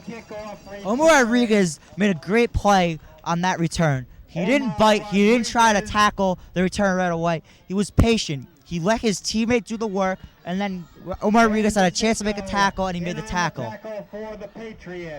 And Dan DeSico was also on that play. Dan DeSico, he's been such a valuable asset on special teams. Absolutely, Dave. As long as Jeremiah Kale, Tim Waller, they all contribute on that special teams for the Patriots. The sophomore faithful might one say. Here we go. Here's 6:46 remaining. Celery with the I formation. Hands off to his fullback, number 45, Anthony Fasati. Anthony Fossati on the carry. Now, Dave, the big question coming into this game was, which Northern Highlands team would show up? The team that won in the Mud Bowl against the Green Raiders last week, or the typical team that shows up every time they do play the Patriots? Example, last year when the Patriots actually went to Allendale and they just ambushed the Highlanders 41-6. Well, I think this team is better than last year's team, but I think this is the Highlanders team that the Patriots ambushed 41-6 last year. But I think the rain really helped them beat the Green Raiders of Ramapo. We all know Adrian Pizzari does not like playing in cold, rainy weather. And same with the rest of the Raiders, because the Raiders like to play on that field turf they have at Ramapo Stadium, because as we all know, it's a very sacred place for Ramapo football. But playing in the rain was very hard for him, and I think that's why Ramapo lost that game. Wouldn't you agree, Andrew? Absolutely. It's always an advantage to a team that is playing an opponent that always plays on field turf to play in the mud and rain on soggy grass. 3rd and 6. Celery's going to be sacked at his own 19-yard line by Iowa Schultz and Paul John. Great pressure by the Wayne Hills Patriots. They were getting right past this O-line of the Highlanders. Paul John and Scott Schultz, first-year starters on defense. They've just played great this season, especially with this game, putting a lot of pressure on Celery, not giving him time to throw, and also affecting the running game here. Andrew, getting back to the point about Adrian Pizzari and the Green Raiders of Ramapo, in that state playoff game last year, it was raining and it was cool and about the 40s. Do you think that's why he got his pocket picked 4 times by the Patriots secondary? Well, you can always give a reason for that, but I think the main reason that he got picked 5 times. 4 times. 4 times, pardon. You're playing against the Wayne Hills defense, who prepared vastly for that game, and they played a tough opponent the week before against the Teaneck Highwaymen. Punt from Fasati goes out of bounds at about the 48-yard line.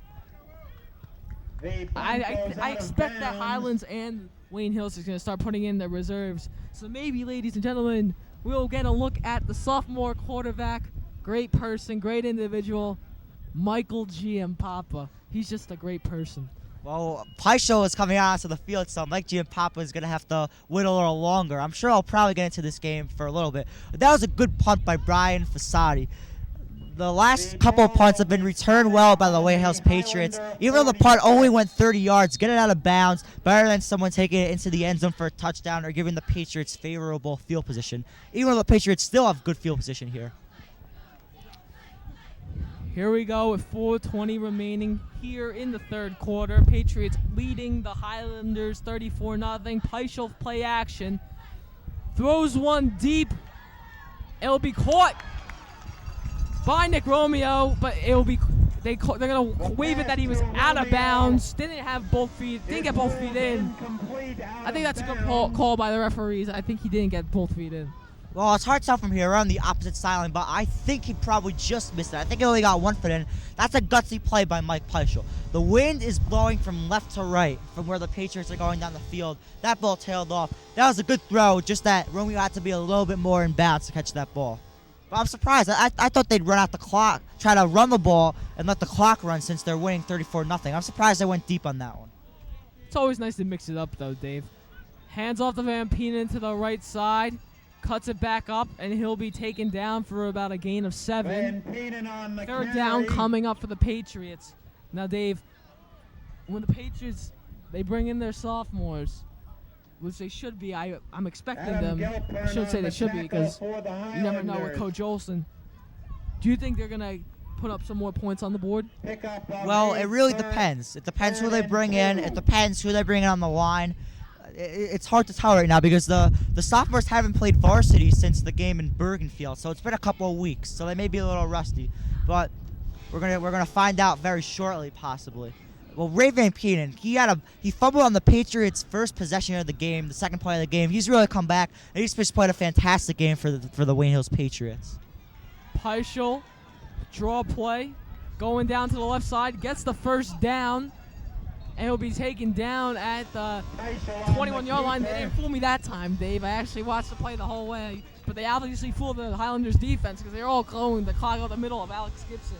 This is just, when you see players like this running the fakes so well, it's got to go down to the practice. When they're practicing that they run that play all the time, and they must be doing a very excellent job and we see results. Well, Peiper can run the ball, as I've said before. If he's given a hole, he has great athletic abilities. He's fast. That's why Chad gave him that nickname, Mr. Quickie. He can run the ball, and he's had a lot of good runs today. He almost ran for about a 40-yard touchdown. He brought it down to the 2-yard line, so he's had a lot of great runs today. Two wide receivers for Peiper, handed off to Van Peenen. He breaks the tackle, goes to the right side, into the end zone, touchdown, Patriots, 40-0, and it's becoming a blowout. Yeah, Ray Van Peenen, he's just playing a fantastic game. He overcame a fumble that he had in the first quarter. He's had 2 rushing touchdowns in this ball game, a big punt return for a touchdown. Now you know why we call him Super Ray. He does it all. He does it on offense. He gets touchdowns, scores points. On defense, last week he wasn't playing his best game, but he had the interception that basically clinched the game for the Patriots. Great on special teams. So even when Ray Van Peenen, even when he doesn't have his best game on offense, which he did in the Ultapan game, he still contributes to this team. Just a great player, great offensive game today. Schultz set to kick the extra point, and it is good. Oh, excuse me. It is wide left. I think the wind got that one. It was also a line drive kick. He had a lot of pressure from the Highlanders. I thought that kick was good. It looked good from here, but it must be the wind. It's very windy here at Patriots Stadium. The wind is blowing from side to side, so I think that affected Schultz. But if you're going to miss an extra point, miss it when you're up 40-0. Don't miss it when you're playing Ultapan or Ramapo, where it could come back to haunt you. Well, actually, last year in the state championship game, I believe it was Mike Siebel. Is that the name of the kicker, Mike Siebel? Yes, it was. Yeah, he missed an extra point, and it cost Demarest at least a tie and at least overtime in that game. Always in the close games when you play the opponents that are tough, you got to do all the little things. That's in every sport, though, not just football. Here we are with 2:35 remaining in the third quarter, 40-0 Patriots. Schultz set the kick. And Justin Pograno is back in the game, back from his injury. Well, if you have any questions, comments, or suggestions, email the Wayne Hills Video Club at WayneHillsTV@yahoo.com. Once again, that is WayneHillsTV@yahoo.com.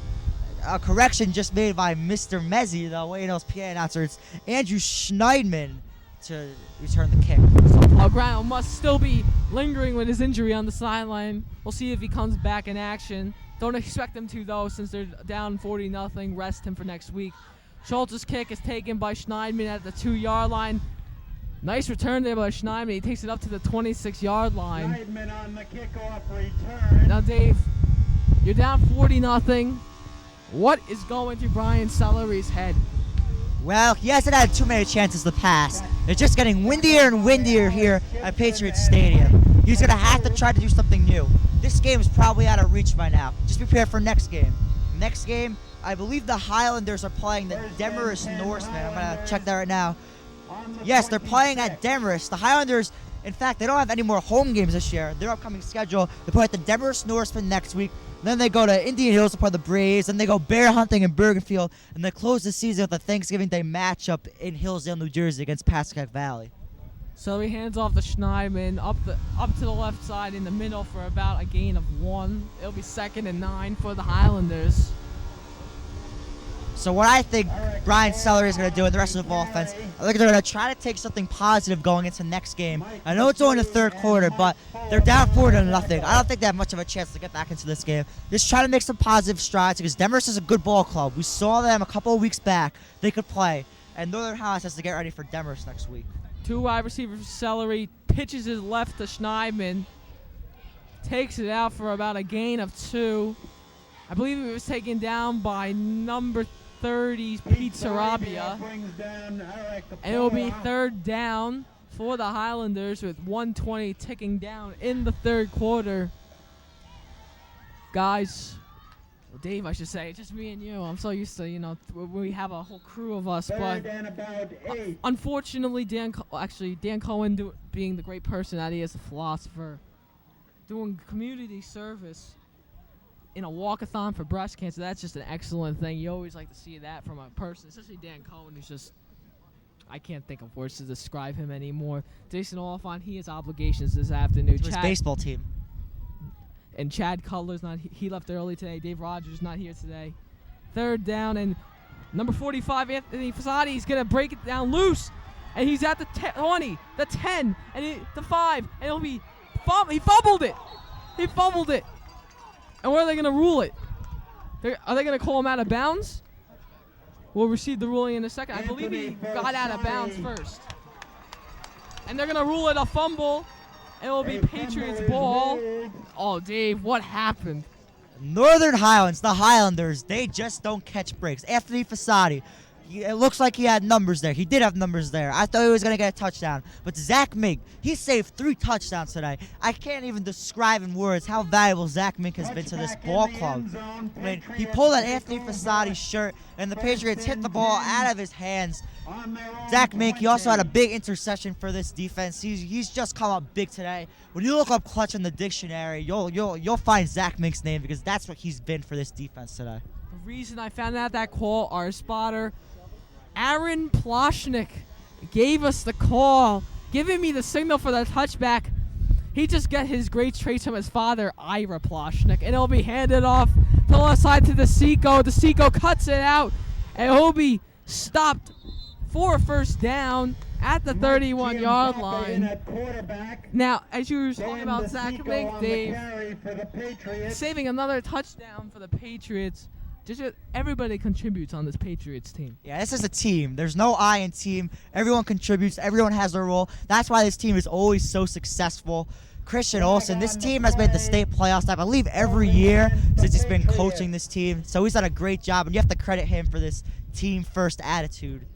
And the sophomores are into the game, Andrew. Mike Giampapa is now playing quarterback, and Dan DeSico's that running back. I want to go back to our great spotter, Aaron Plastic.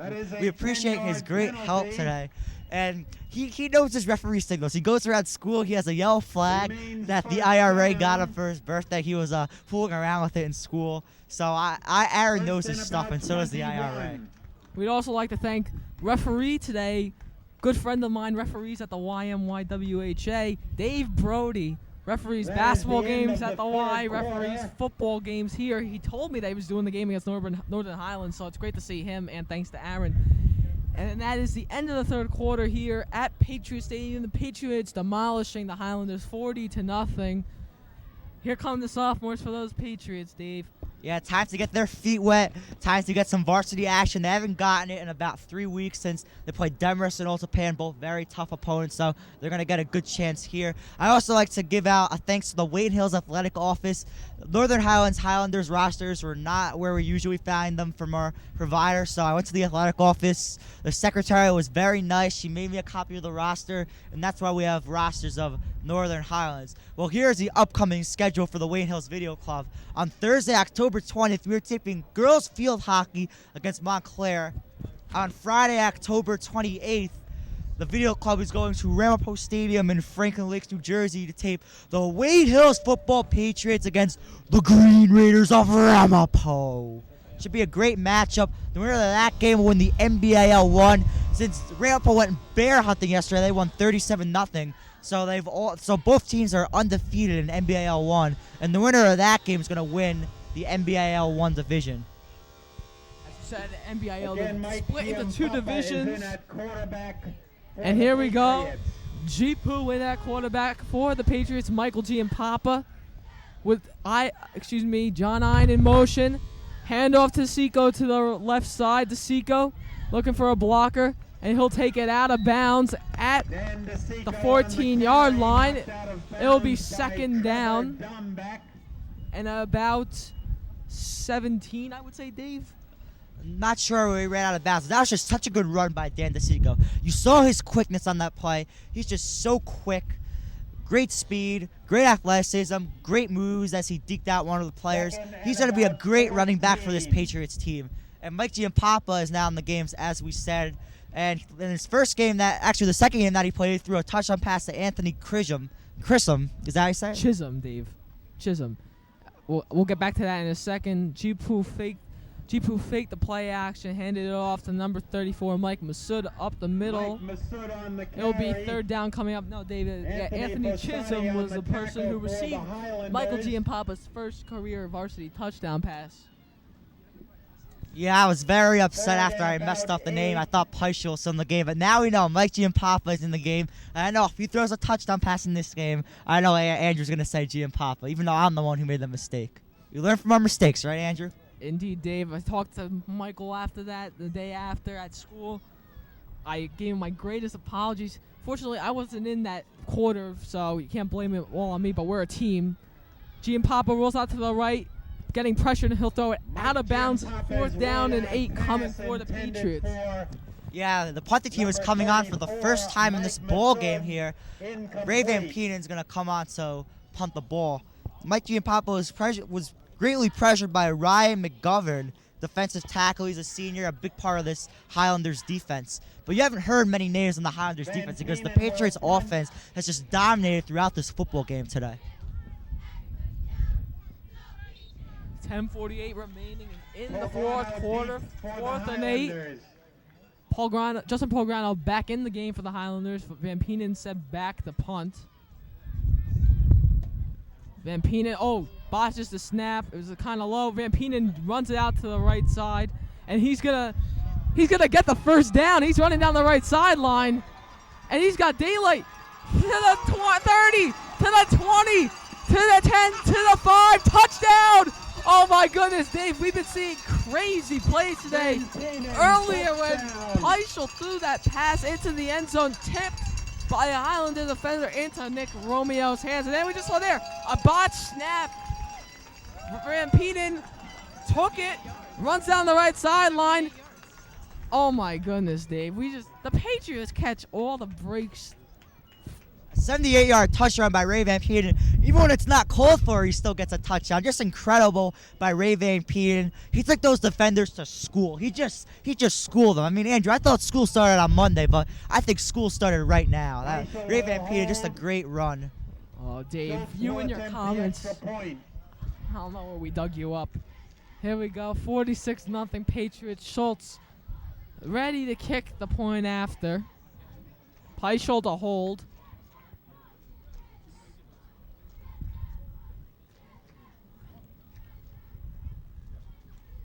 Snap is good, hold is good.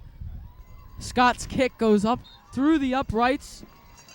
47-0 Patriots. Another rout here at Patriot Stadium.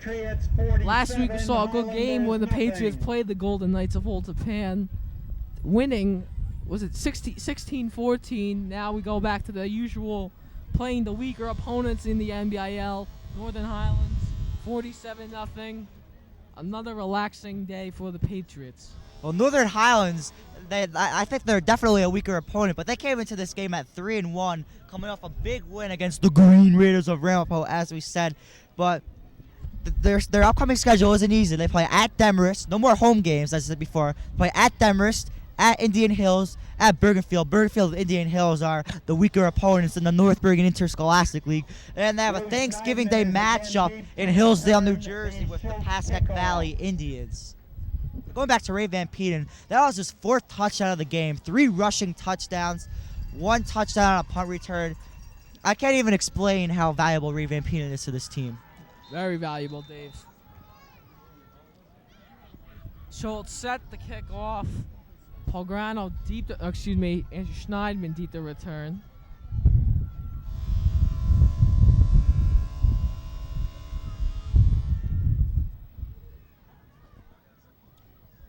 Schultz ready to kick. Kicks a high, deep one. Taken it about the 10-yard line by Schneidman. Schneidman looking for blockers, and he'll be stopped at the 25-yard line by a host of Patriots. Going back to crazy plays, there's been two really crazy plays in this game. First, Mike Peischel drops back to pass. He's looking for Zach Mink in the end zone. It's tipped by Matt Zanitas, and Nick Romeo slides and makes the catch for the second touchdown of the game. And now, the Patriots are going to punt the ball away. Northern Highlands is going to get the ball. But Ray Van Penen, botched snap. He wasn't going to be able to punt the ball away. And he just takes the ball 78 yards. He takes some Northern Highlands defenders to school. And a great touchdown run by Ray Van Penen. 1st and 10 at the 26-yard line for Brian Celery. 10 minutes left in the fourth quarter. Thank you, Dave, for the time management. Hands off to the left side. That was that Paul Grano, Dave? No, I don't think it was. That was number 45. That was Anthony Fasadi. Thanks to Aaron Plotch again. I can't describe his value. Dave, is there another word for valuable? Another synonym? I can't find any. I can't dig it up in my head. Vital. Vital. Thank you, Dave. Yeah, Andrew knows that I know my vocabulary. So just off the top of my head, we took PSATs yesterday, so a lot of those words were on the PSATs. Back to football, though, Andrew. Yeah, Dave, those PSATs were quite a doozy, especially on the English section. Celery hands it up the middle to number 21, Eric Bora. Matthew Zanitas. And it will be 3rd down coming up for the Highlanders. Yeah, Eddie Rolfe getting some action, a junior. He plays linebacker for this team. He's getting some action now. Jeff Ruzinski, he's been in a couple of key times. Like, he's now getting full-time action since the game is out of reach. As well, Kevin Barakat getting some playing time. Kevin Barakat, I work with his brother Brian. Great person. Yeah, he's your boss, Andrew, as we all know. Yes. 3rd and 4 for the Highlanders. I formation for the Highlanders. Celery hands it off up the middle. Stopped. No gain on the play. 4th and 4 for the Highlanders. Now, Dave, if you're the Patriots right now, soon to be 6-0 with next week against Mawa, do you think they have a chance to go undefeated this year? Not to jinx anything. Well, I think they'll beat Mawa. I'm not trying to be cocky or anything, but I think they're a better team than Mawa. Last week of the season, they have Ramsey. It's all going to depend on October 28th at Ramapo Stadium. If they could get to Adrian Pizzari early and hinder his confidence, I think Hills will win that game, and that's going to be their game. If they win that game, I think Hills will go undefeated in the regular season. But the playoffs are a different story, as we saw with Ramapo last year. Fasadi back to punt for the Highlanders. Kicks one to about the Patriots' 31-yard line. It's botched. Fell on by Omar Rodriguez. It'll be 1st down for the Patriots at the 36. And as of now, Dave, I believe, I know Wayne Hills leads to Group 3 in power points. And pending last night's result, Wayne Valley is in 2nd place. I'm not sure if they won last night. Dave, do you have any idea? Yes, our spotter, Aaron Poshik, he's been so valuable today, telling us that Wayne Valley did win last night. There were a couple of Indians here earlier in the game scouting the Patriots for maybe a possible playoff matchup. But actually, that was Scott Lauber on the punt. So I made that mistake too earlier in the game, Andrew. Giampapa hands it off to DeSico up the middle. Excuse me, that was Carlton Marson, who his grandfather is coaching the New York Football Jets later this afternoon in Buffalo as they try to go bill hunting. And for the Jets, if they win today, Dave, 3-3, they still have a good shot hanging into the division, even though I'm a Giant fan. Yeah, the Jets, their division is wide open. All the teams are weaker than last year. Too bad Denny couldn't be here today as he's at Ralph Wilson Stadium preparing the Jets defense for a matchup between the Bills, trying to stop McGahee. Giampapa tosses to the left side to Marson. He'll be short of the 1st down marker. It'll be pending, but there are flags on the field. We will get the call from Mr. Messi or Aaron Ploshnik, whoever gets to it first. Yeah, Carlton Marson, he's going to be a big-time player for this Wayne Hills team. We saw what he could do against Fairlawn as Andrew had his touchdown call for his first career touchdown. He did a great job when Wayne Hills went bear hunting. So we're all seeing what he could do. He's going to be a great player. He works really hard. He eats, sleeps, and drinks football. He's a football guru, as we say, Andrew. Indeed, Dave. And it will be a penalty on the Patriots. I believe that was holding. Was that Dave? Yes, it was holding. Carlton Marson, he also comes from a football-oriented family. As you know, Denny, the defensive lines coach for the New York Jets, and that game is going to be on at 4 o'clock today. I wonder what game Carlton's going to be watching, this or the Jets game. There's a conflict. Giampapa rolls out to the right side, dumps it off to Masood. Catches it, goes down at the 39-yard line. Kevin Barracat was going deep on that play. I just don't think Giampapa wants to air it out in that situation. Just let the clock running. Don't throw an incompletion. But Barracat, he had open field. But even with the conditions, you don't know what's going on. Especially Giampapa doesn't have a lot of RC experience. Especially you saw how Brian Celery throwing the ball today. It's been very rough on the passing game. It will be about 3rd and 7 for the Patriots. Giampapa runs back into the huddle to give the play. 5:40 left here in the fourth quarter. Wayne Hills smashing up on the Highlanders 47-0. Giampapa with I formation, 2 men in the backfield. That is Marson and Masood with 2 wide receivers to his outside. Hands it off to Marson, and he'll be stopped for a loss of about 2 yards. 4th down coming for the Patriots. Well, last time the Patriots were going to punt, Ray Van Peenen, the botched snap, and he ran it 78 yards for a touchdown. What do you think Wales is going to do here? Do you think they're actually going to punt it here? Of course they're going to punt it, Dave. That's just insulting if they go for it, Dave. You gotta have respect, and that's what Christian Olsen's all made of. Respect, hard work, and dedication. Wayne Hills football. Whoa, line drive kick there by Van Peenen, and it's going to take a Patriots bounce. It's going to keep rolling. Stops dead at the 23-yard line. Stopped down by Alex Gibson. That was good pressure there by the Highlanders on punt coverage. They almost blocked that kick, and that's probably why Ray Van Peenen had a line drive kick. It was a good kick because it took a Patriots bounce. But going back to that play, I know the Patriots were going to go for it. I was just saying that jokingly because you know how they're back on their 18-yard line and then the bad snap, and then they got a touchdown. So I was just saying that jokingly. I know Coach Olsen, and he doesn't want to rub it in. No reason to rub it in. I knew he was going to punt the ball. 1st down for the Highlanders. Celery gives it up to number 21, Eric Bora. Gets a gain of about 3 yards. 2nd and 7 coming up. Oh, more than that. I'm sorry, folks. That is about a 6-yard gain on the play. It'll be 2nd and 4. Oh. 2nd and 3, actually, just a yard off. Northern Highlands just wants to get a good offensive drive going here. Try to get some confidence going to their next game against Denver. That should be their goal right now with under 4 minutes left. 2 wide receivers to Celery's right side. Hands off to Bora. Bora doesn't get a gain of yardage on the play. They're looking very lethargic ever since the Patriots blew it open in the second half, Dave, the Northern Highlands offense.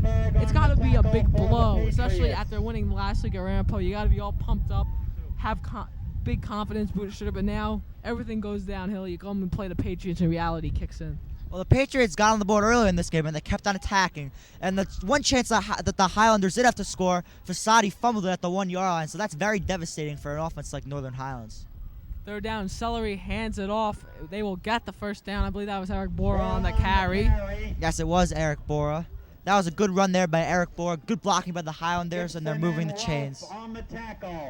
If you have any questions, comments, or suggestions, please email the Wayne Hills Video Club at WayneHillsTV@yahoo.com. Once again, that is WayneHillsTV@yahoo.com. Are you a pro sports fan? Then watch the 30-minute drill with David Suntup, Ryan Dubin, Andrew Axelman, Andrew Gayo, Alan Bernstein, Tom Gallo, Matt Taylor, Wesley Till, Chad Cutler, and Sean Quinn. Check Channel 77 for local listings. Celery hands off to his fullback, Anthony Vasati. It'll be about a gain of 3 on the play. Excuse me, that was Daniel Bone on the carry. Hard to see the numbers from here, Dave, in our location. 2:21 left here in the fourth quarter. Patriots leading the Highlanders 47-0. So, Andrew, the Patriots, they played a great game today. I know the game's not over yet, But it's impossible for Highlands to get 47 points in 2 minutes. But the game's not over till it's over. But what do you think the Patriots are going to bring into next week's game in Mawa? I'll give you my opinion in a second. Bora was taken down by number 63, Andrew Pareja, getting some action on the varsity level. Pareja Jr. Pereira. And Andrew Pereira on the tackle. 140 left here, but Dave, your question was? Dave, repeat your question. My question was, I what are can't the remember. Patriots going to bring into next week's game in Mawa, New Jersey? Well, next week in Mawa, the Thunderbirds 3-1. Oh, hold on a second, Dave. Celery dumps it off the Bora. It was a 3rd down play, and it'll be a 1-yard gain on the play. Anyway, sorry about that, Dave. Too many things going on at once. Mawa 3-1 this year, but just like Northern Highlands, besides Highlands playing Rampo, playing some weaker opponents, beating up on the worst teams. But Mawa, historically, Wayne Hills demolishes them every single year. Wayne Hills will travel to Mawa next week, and we will see. I mean, I think the Patriots are going to just do what they do all the season. They've been doing the whole year, and in the past years, run the football. When they have to pass the football, Peichel's going to make excellent decisions. Look for Nick Romeo, John Hine, Scott Schultz. And the defense, I think, is just going to step up. I think they're going to demolish the Thunderbirds. 4th down here. Celery's pass intended for number 12, Matson Edis. Turnover on downs to the Highlanders. Here comes Mike G and Papa. I think they're going to just take a knee here. Let the clock run out. Well-fought game for the Patriots. Highlanders tried to hang in there for the first half, down only 20-0. Yeah, I agree with you. But the one, I thought that was a pretty good throw. I thought that throw was right on the mark. But Matt Zanitas, he has to catch that ball. It may have been a little high, but that's a ball that he should usually catch.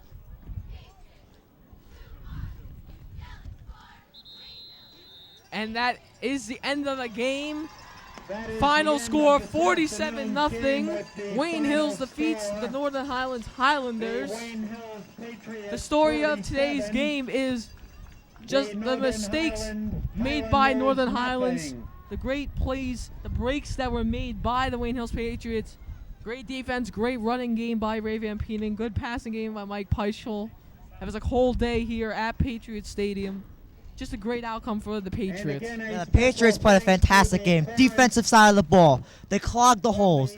They didn't give Justin Pograno any holes to run in. They played great on defense. Zach Mink, he saved 3 touchdowns. He made a big interception that really turned the tide of this game. And ever since that, the Patriots never looked back, and they just blew this game open. And then Ray Van Peening, 4 touchdowns, 3 rushing touchdowns, 1 on a punt return. He just played fantastic. Mike Peichel, he threw the pass to Zach Mink. It didn't get to him. It hit off of Matt Zanitas. It fell into Nick Romeo's hands. Great touchdown pass by Nick Romeo. Great awareness on that play. Patriots just outplayed the Highlanders in this game. The Highlanders had their turnovers, but the Patriots just outplayed them in this game, and that's why the Patriots won. Dave, you're absolutely right. As you saw here today, Dave, just the Patriots, they dominated the whole contest. Highlands, they really had no shot to come back into this game. I'd like to thank all of our video club members for attending. For myself, David Suntup, I'd like to thank me, Andrew Gayo, Chad Cutler, Mr. Hookstraight, who runs the video club, Will the Godsend Peiper, Jason Nye, and I'd like to thank Aaron Ploshnik for being our spotter today and giving us some in-depth information. Absolutely, Dave. Now for Will the Godsend Peiper, Jason Nye, Brian Rossman, David Suntup, Mr. Hookstraight, and myself, Andrew Gayo, and Chad Cutler, who left us early. This is, Wayne Hills defeats the Highlanders 47-0. I'm Andrew Gayo, signing off.